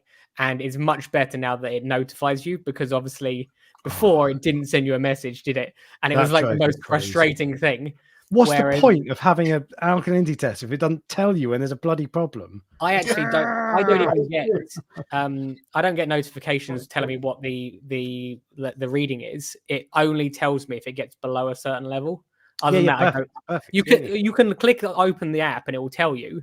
But I'm not interested if it's 8.4 or 8.2. Exactly. I only want to know if it's like 7.8. Exactly. That's exactly what you want. Because when I first bought it took them 2 years to add notifications. Maybe longer. I know. It didn't have notifications. It's like, what's the point of having something? Because if my alkalinity's gone on crazy, I bought that to tell me. Anyway, they fixed it. Rant over. Just calm down, Alex. It should be. You should be able to program what it kind of triggers the notification on. So you can now. You can. You couldn't at first. Do you ever? That's what I was going to ask. Do you ever get offered free stuff to review on your channel? You asking me? Yeah. So this week alone, I've had 2 people approach me for sponsors. Was it Hugger? Well, so you are there. I can't do this now. Of course you can. Just tell us. Like my channel, originally when I started out the YouTube, I just wanted to document the journey of the tank and just to see how it went. So I could look back, like for my own personal record. It was never about being like a YouTuber or anything like that. So just so I could look back and see how it went. And obviously then a few people started to follow the channel, which was really good. But yeah, this week, 2 people have reached out to me to sponsor it. And like, I do this for fun. I don't want it to become a job. So I don't really want to. Out of interest, was one of them Aquaforest? Well, Matt, he was about to say, how did you know? Aquaforest contacted me a couple of days ago, and I wondered if they contacted loads of YouTubers. Haven't contacted me, bastards. So was one of them Aquaforest? I can't possibly comment. Well, I can confirm that Aquaforest did contact me. What did they want? And you don't have to go into specifics. I'll be honest with you. I read the email. It was a long email, and it didn't take it in. It was I think it was something to do with their salt, but I'm not going to change my salt because I've been using the same salt for years and years. Because that's the thing. Because like, and this is what Jay, this is what you're saying. You're just a hobbyist, and like there are times when, like, if Red Sea, for example, I used to use Red Sea Blue Bucket, and I use Tropic Marine. If Red Sea offered me a lifetime supply of Blue Bucket salt, I'd say no, not because it's not good salt. I'd happily use it plenty, but I don't want to change. I don't want to do anything that will jeopardize. It's changing salt isn't going to jeopardize the tank, but like, there's like, it's not. Like if they offered me £1 million and the free salt, then I'd probably take it. But it's things like that. It's like, well, who's the other company? Oh, good. Trick him into thinking we already know it's Aquaforest. Well, we do. But who's the other one? Is it a small company? I can't say. I'm going to tell you the 2. So I've been approached by 2 recently. One is called Hyger, Hygger. You heard of them? Never heard of them. They make like cheap like budget stuff basically. And I've said I messaged them back and said it's not my cup of tea really. You can send me something. I've had that one. I thought so. And actually they messaged me again today. But anyway, the thing is, like, if they wanted to send me something, you can send it to me, but I can't promise you I'm going to talk about it or make a video about it. If I think it's awesome, I'll tell people. If I think it's crap, I'll throw it away. But the other one was in why you're so secretive as to what your ones are. Yeah. Oh, it's the big one. Wait, me? Yeah.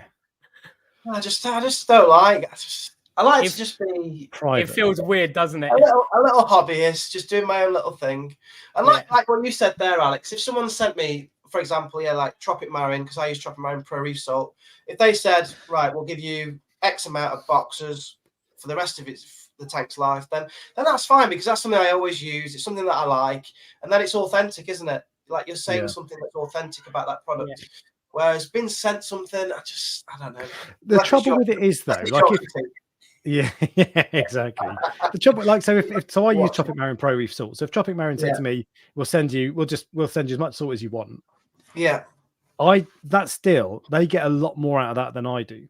So I think my view is that manufacturers and shops and or whatever get a lot more out of advertising than YouTubers in our niche in particular do. So I think there's much more value to them than there is to you. But then if you try to balance it out and say, okay, do you know what? I'll take it, but you've also got to pay me £200 a month, and I'll put a sponsor message on each video. Then you're like, but do I want to be like a sellout? When you have to make lots of videos, which I'm terrible at. Exactly. And it's like I like to make a video when something's happening or when I feel like it. Whereas if you get these sponsorships, you've got to kind of dance to their tune a little bit, which I don't really like the idea of. Who was the other one, Alex? I interrupted you. Cactoily. They've been sending messages to everybody. So what's his name? Inappropriate Reefer. It's a 6-in-1 auto tester type thing. It's very cheap, and it tests. One of the things it tests is TDS, I think, which is weird. But it does. There are a couple of things that look. It does pH and does it do salinity? Maybe, and temperature. Anyway, it's not my cup of tea. It was cheap, and I wouldn't be confident that it would be accurate. But to be fair, Moki got it, and he's pretty straight down the line. He won't cover things up, and he quite liked it. There you go. But I find that there are companies who will email like 10 YouTubers, or they'll go one after the other. And there are loads of times when I'm like, Ryan, what do you think about this? And he's like, oh, I've just had the email, or because like I've already said no. The other way around, and then like a week later, we'll be like, oh, these guys have got in touch with me. yeah. No, I know. It's funny because we're laughing about this, but most people would dream to have this if you think about it. But that's when you start up. Like I got sent what was the company called? Luxbird. It was a refugium light. It was like a 20 quid refugium light. Yeah. And I was like, it was like, oh my God, someone sent me something. This is so cool. It's like they want me to talk about it or whatever. And that felt really cool. And I made like an honest review. I'm not just gonna whore myself out for a 20 quid light, 30 quid light maybe, but that was wicked. But now it's like I feel like it's a lot of the time it's a burden. Especially because like you've got to make a video, like you say, Jay. Like you've got changing the topic slightly. I'm interested. Do you get recognized by people? Who, me? Yeah, well, I know Alex gets recognized. No, not really. I'm like his #1 fan. So in Maidenhead or Signature Frags, people must be like, Jay. Yeah. In Signature Frags, a couple of people have spotted Christian me. recognises you. but yeah, and I love to Reef as well. When we did that down in in Harlow, there was a few people came up to me and were like, "Oh, I really like your tank," and they start talking to you about your tank. You just don't know who they are. That's exactly why I asked. They're lovely people, but they know you. They know your whole story, but you don't know them. That's exactly why I asked, and because it's a really weird feeling that you can't describe to other people because they don't understand. When someone approaches you and they know everything about you for the last 7 or 8 years, you don't even know this person's name, and I wonder if that happened to you. Yeah, this hobby's got great people around it, and I think when you meet up with people, I've never had a bad experience yet. People just so friendly and it's very a small community. Everyone's nice, aren't they? Small community, and very praising of each other as well. So that's what I've found. So it's quite nice when people come and chat to you. Because I quite like to talk as well. You probably notice. Well, I've done less talking tonight than ever. What's that? I've done less talking tonight than ever so far. It's been good, yeah. Although actually, I should say, I ended the poll ages ago. Yeah. Prestige, you won by 57 to 43%. So I know, it's pretty close. I was surprised. Pretty close. Well deserved. Well deserved. Not really. No. They like your photographs. That's what it is. But someone did write that. At some point I will set up an office upstairs and I will have it and I'll just have a normal background. No, you won't. No chance. I will definitely have a normal background. I meant your website photographs, not your drawings. Oh, sorry. Normally that's what people comment on. That's what I was thinking you meant. Yeah. I literally had a message on Instagram a minute ago saying, and it was actually from a lady saying, I'm watching the live stream and I can't stop looking at the boobs. So I'm like, okay. Quick. Sorry. I was just saying I prefer your Scully, to be fair. The picture that you have on it's amazing. The thing is, so I've got this. This is obviously this is where I work when I'm working from home. If I'm in the office, obviously not. But when I'm working from home, so people see this in the background and they're like, "What's that canvas, mate?" And I'm like, because it looks weird, like to have that on your wall without the fact because it's a YouTube studio effectively, so it looks weird.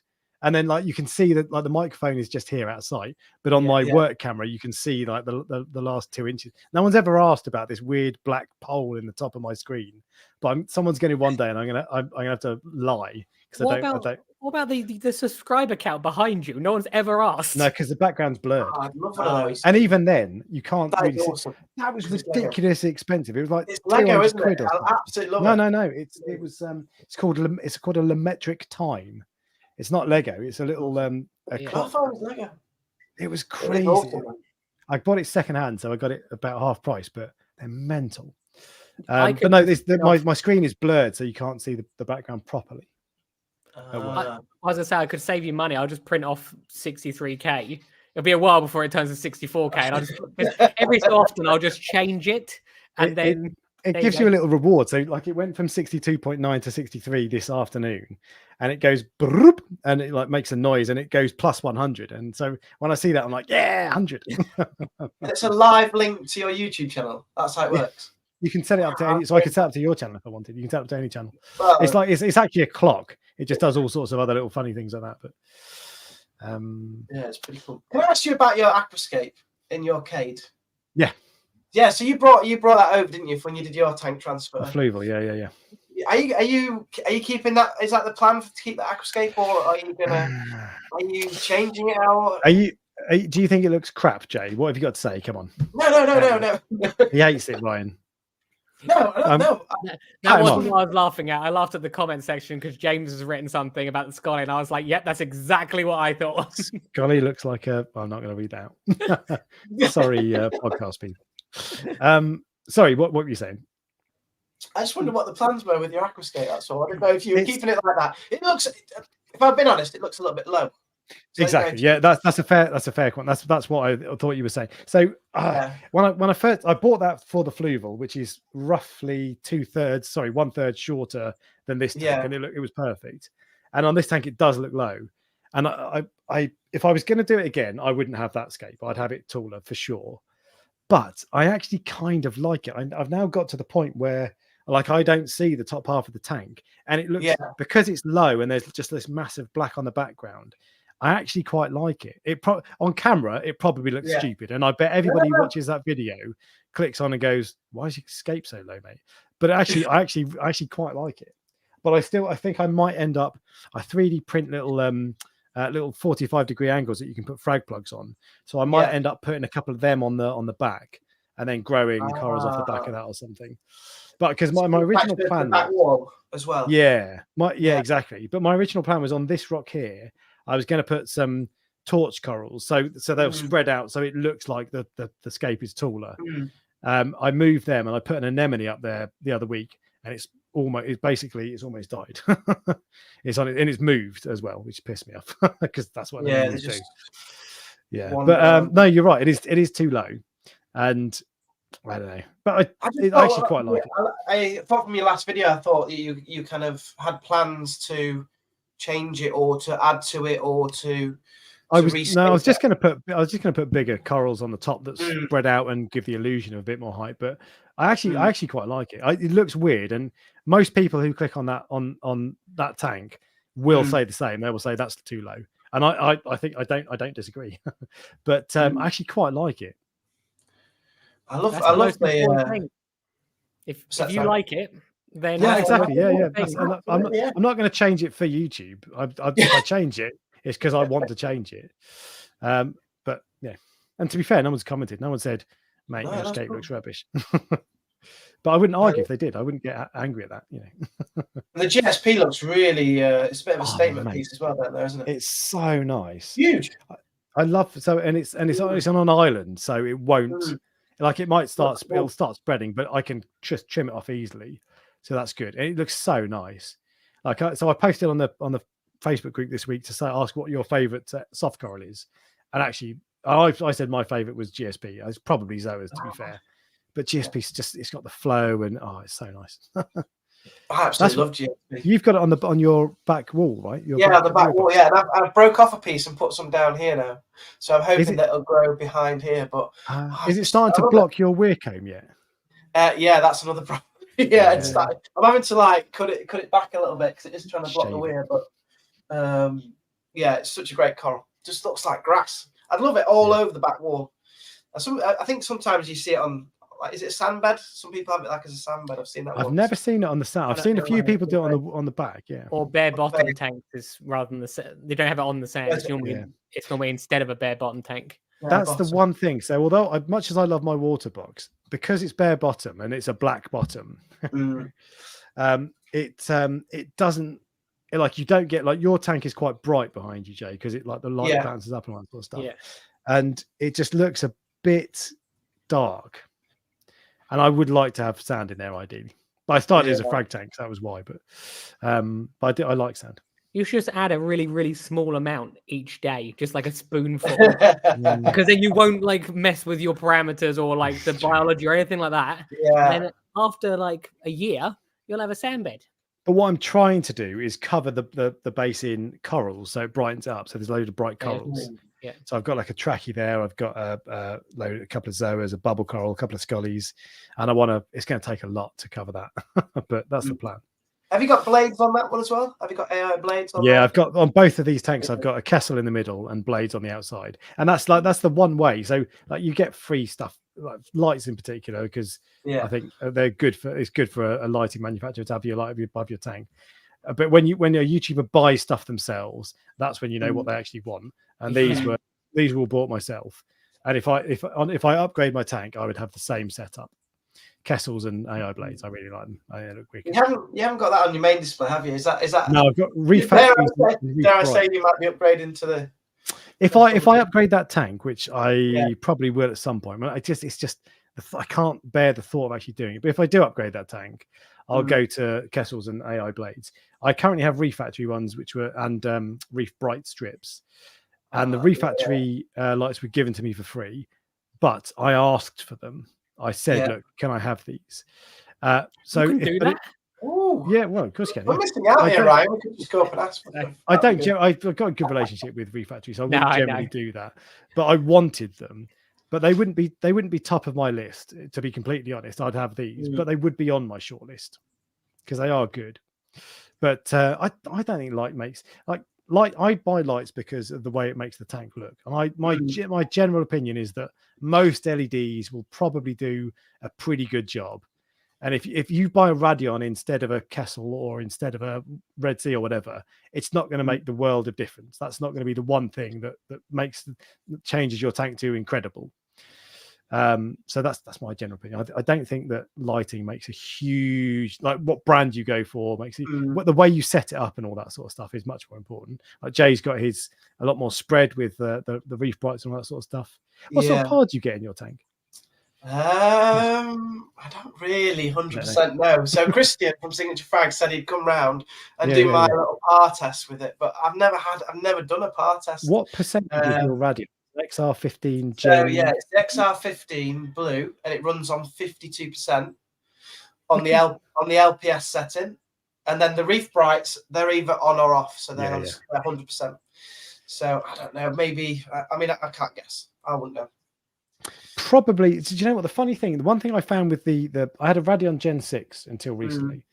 And I just didn't like it. I'm the only person in the world who doesn't like Radion. It's a really good light. There's nothing wrong with it. It's just it wasn't quite my cup of tea. But I was slightly surprised that it didn't kick out massive power. The spread was fantastic, and really that's what you want. You don't want millions of par, but it wasn't as powerful as I thought it was going to be. So maybe 50% isn't huge in that tank, but I still reckon you must be getting a reasonable amount. But to be fair, you've had that tank for ages, and then you've added the Reef Bright strip, so they've had time to build up to it and kind of acclimate. I think like with your setup there with the Kessel and the AI blades, I don't think I'd be out without now like supplementary bars and then a main light. I just think it just like for the coral color and the look of the tank, it just looks amazing when you've got either the blades or the Reef Bright. And I started that with Evergrows, 2 massive panel Evergrows.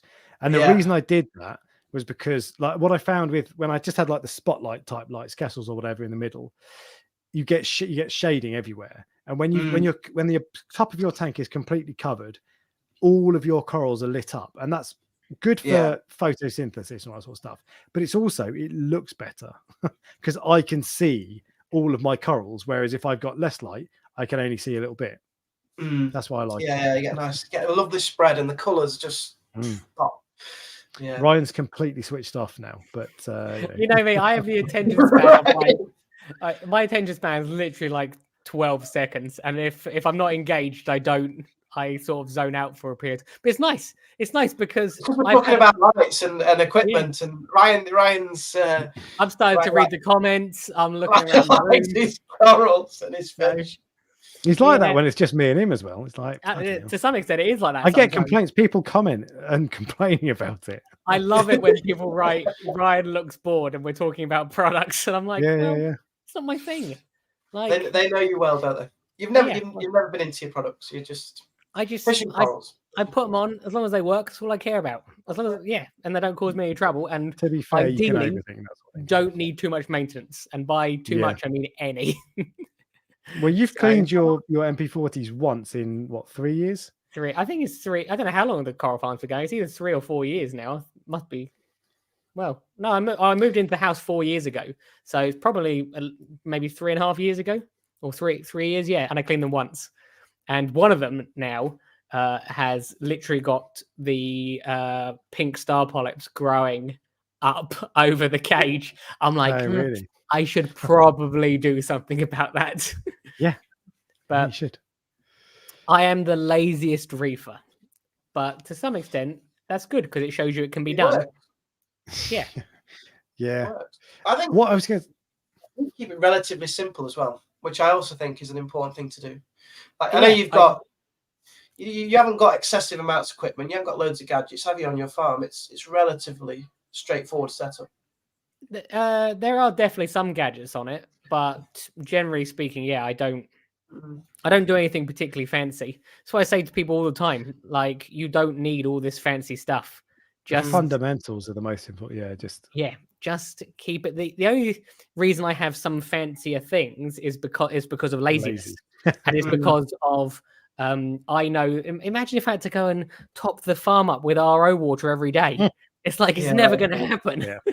So, and it's like there are some things which are absolutely worth the money, and auto top up is definitely one of them. I'm not so sure about some of the automatic testers. If they're out tester. Yeah, to some extent, but for actually, to be fair, for the Cade, I haven't got one on that. That's a waste of time. And you but don't on a farm and on my main tank, it's 100% worth it. Yeah, but for the average tank, you don't have the average tank. You have a very high-end SPS tank, but the average tank. So, like, and trust me, Jay, your tank is not an average tank. So don't take it that way, but. You get by completely fine without an automated tester, don't you? Exactly. There you go. So why do you need one? It's just because a lot of people ask me that. They go, "Oh, do I need to get all these automated testers?" I'm like, why? We survived for like 25 years without them. And people have been keeping acros as like the nicest acros you've ever seen in your life for 20 years easily. Without all this stuff. So, one of my customers came to the farm yesterday. This person, he was an older guy. He actually listens. So don't be offended that I said older guy. I don't know how old he is, but he has been keeping a marine system for 30 years. I have never known anyone that has been in the hobby that long. You've almost not been alive for 30 years, Ryan. Well, I know. That's true. Think about it. I was 4 years old when that guy started. So that's incredible. Yeah. And he's had a lot of success to stay in it for that long. He's done. It's too expensive to make mistakes for 30 years. Yeah. It's interesting because they came with the idea, very, very specific. Like, normally people come and they'll go, "Oh, I'll have this and I'll have that." They basically only wanted Goniopora. It was really interesting. That was obviously their thing. He's a good guy.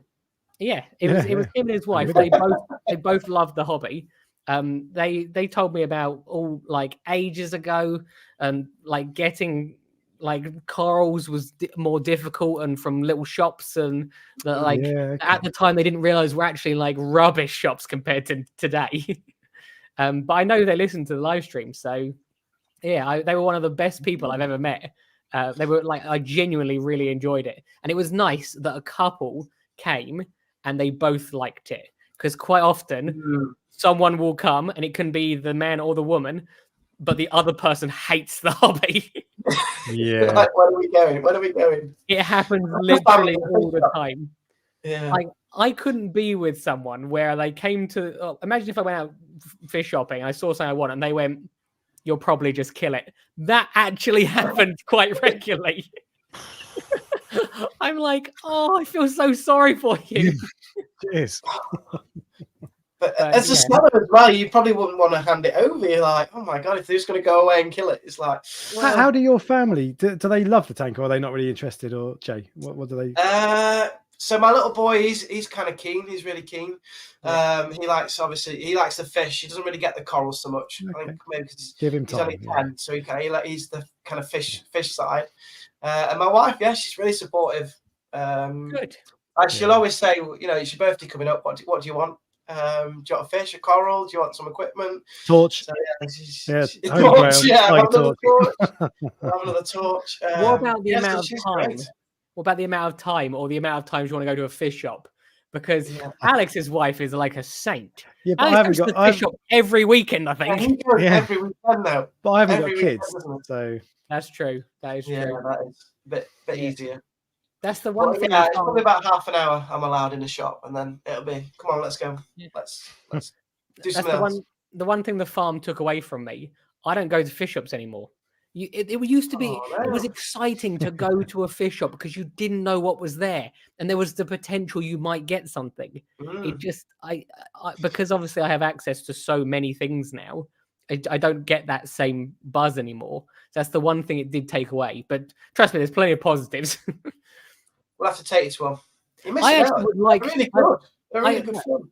I think I said to Alex that I'd go to we'd go to a fish shop at some point. You know, never called back. You know, and beer. I didn't hear what you said. Then, sorry. my Alexa's broken, so I've turned it off. So did you just ask for another beer? I texted her like 20 minutes ago, and there's nothing here. What's going on? It's called Just Drink. He's ordered through the app. Yeah, exactly. When I said your missus was a saint, I now take that back. But I know. Well, 20 minutes. Me, so. Don't tip her. I've not been listening for the last like 3 minutes. I've just been trying to get beer. So. Don't worry, me either. Chatting away, it's great. Yeah. So. Ryan was saying he needs to go to a fish shop. That was it. Yes. Yeah. Oh, we were going to go, weren't we? Yeah. It was just one of those things where you just never came back to me. So it's okay. It's okay. I'm not bitter. Me and Jay are going to go now at some point. That's somewhere. Fine.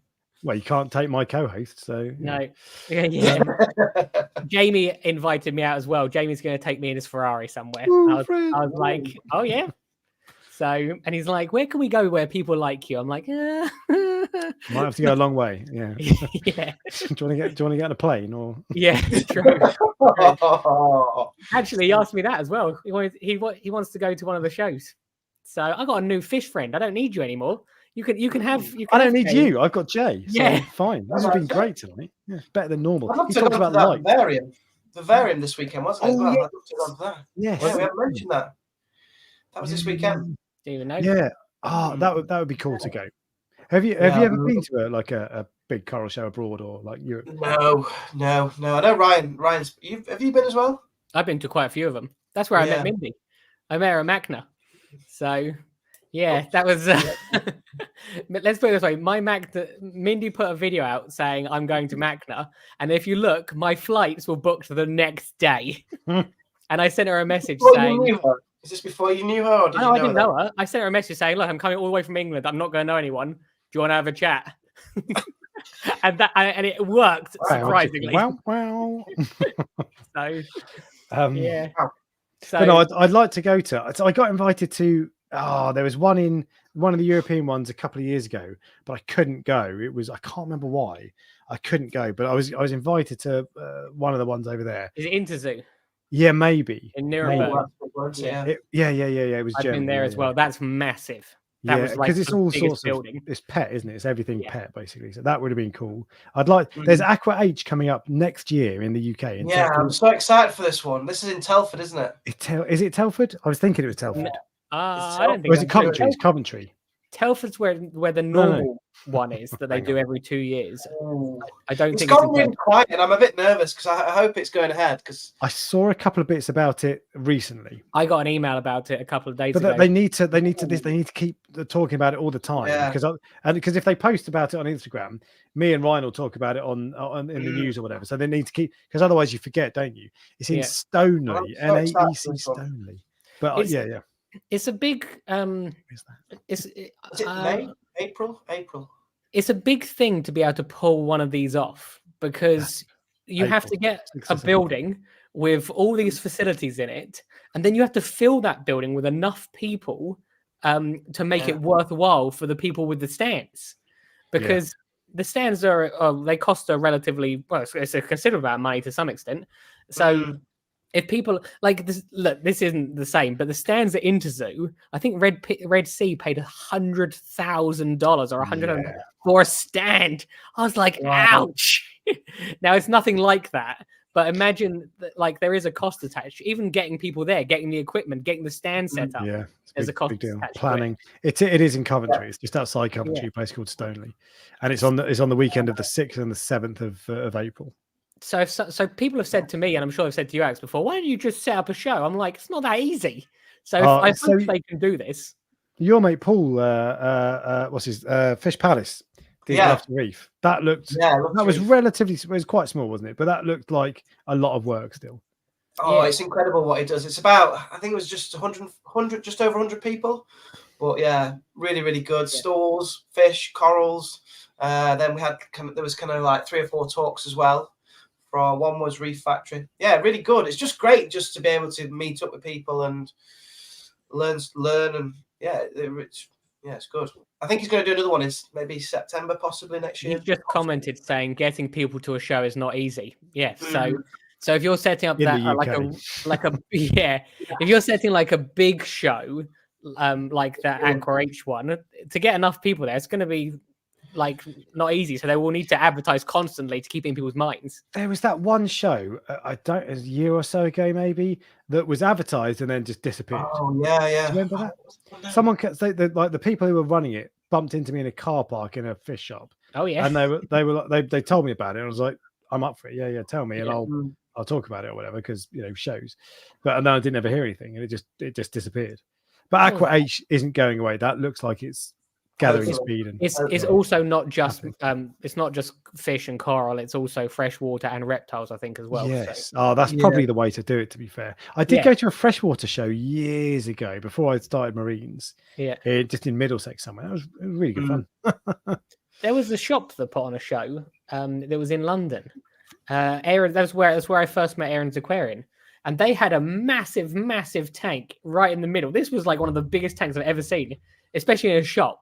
This shop's just gone. So they probably couldn't afford the running costs of that tank. I can't remember what the name of the shop was. But that was huge. Where was it? It was somewhere in London. He'd come down to host the show. I think it was in London. I've done a video on it somewhere, so I probably could find it. But yeah, it was the downside though. So those shows don't, like, if you make a video about it, they don't tend to do very well, I find. So that's the trouble, is there's not much incentive for YouTubers to make videos about it, because they're a lot of work and they're not going to do that well. So it's like, I'd rather just make a video about the Cade. True. But yeah, I think they rely on pre-sales, don't they? These shows, obviously they need enough pre-sales and then enough pre-sales of the stalls to be able to go ahead. And I think sometimes they just don't get enough. With Love to Reef, I know Paul does an amazing job, but he sells all the tickets before the event, so that the only people that go are the people that have paid already.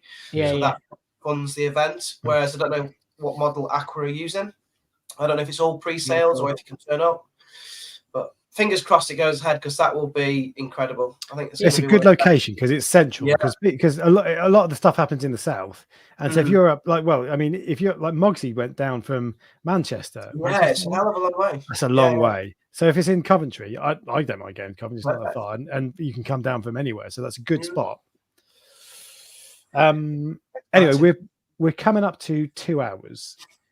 So, which is normally the kind of the cut-off time. Is there anything else you want to talk? Actually, the one thing I was going to say, your clownfish is bloody massive, Jay.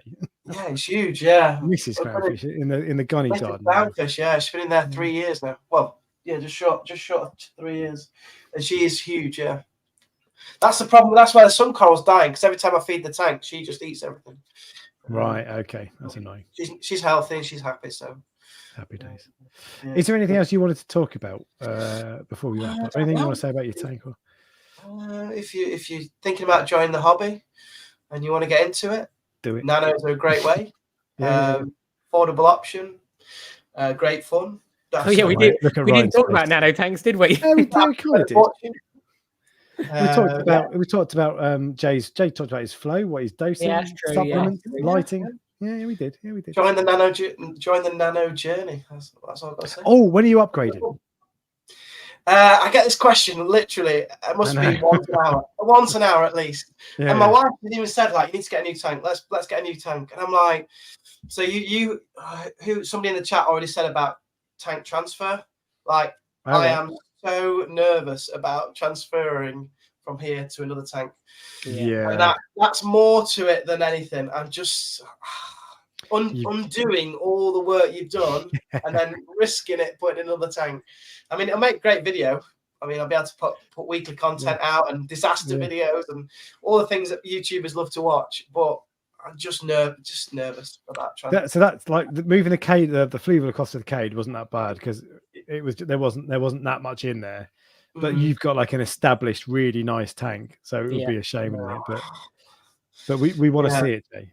So from a selfish point of view, I'm going to have to get you to commit. I'm afraid that's the rule on this. I'm going to have to upgrade. And well, how big are we talking? For Ryan, it's still Nano, 4 foot. 4 foot.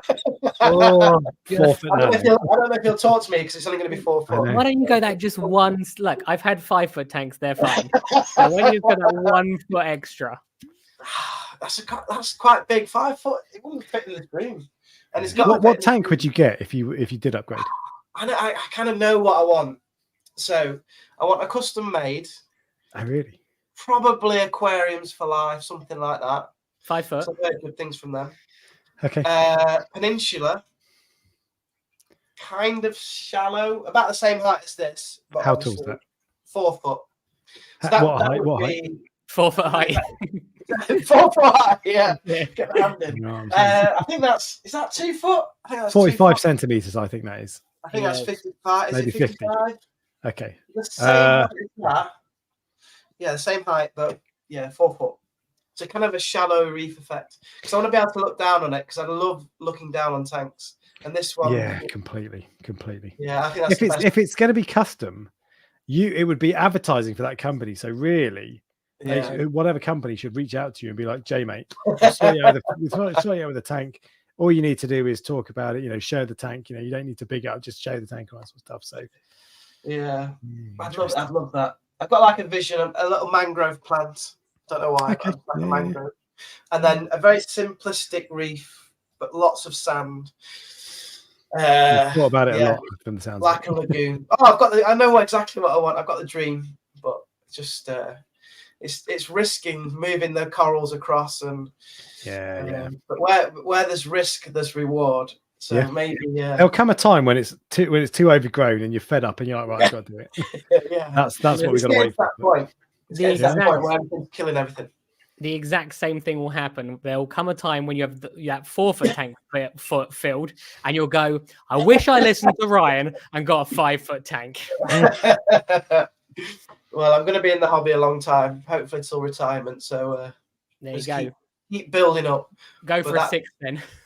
Go for it. I end up with a farm in the end, hopefully. That's the idea. Yeah.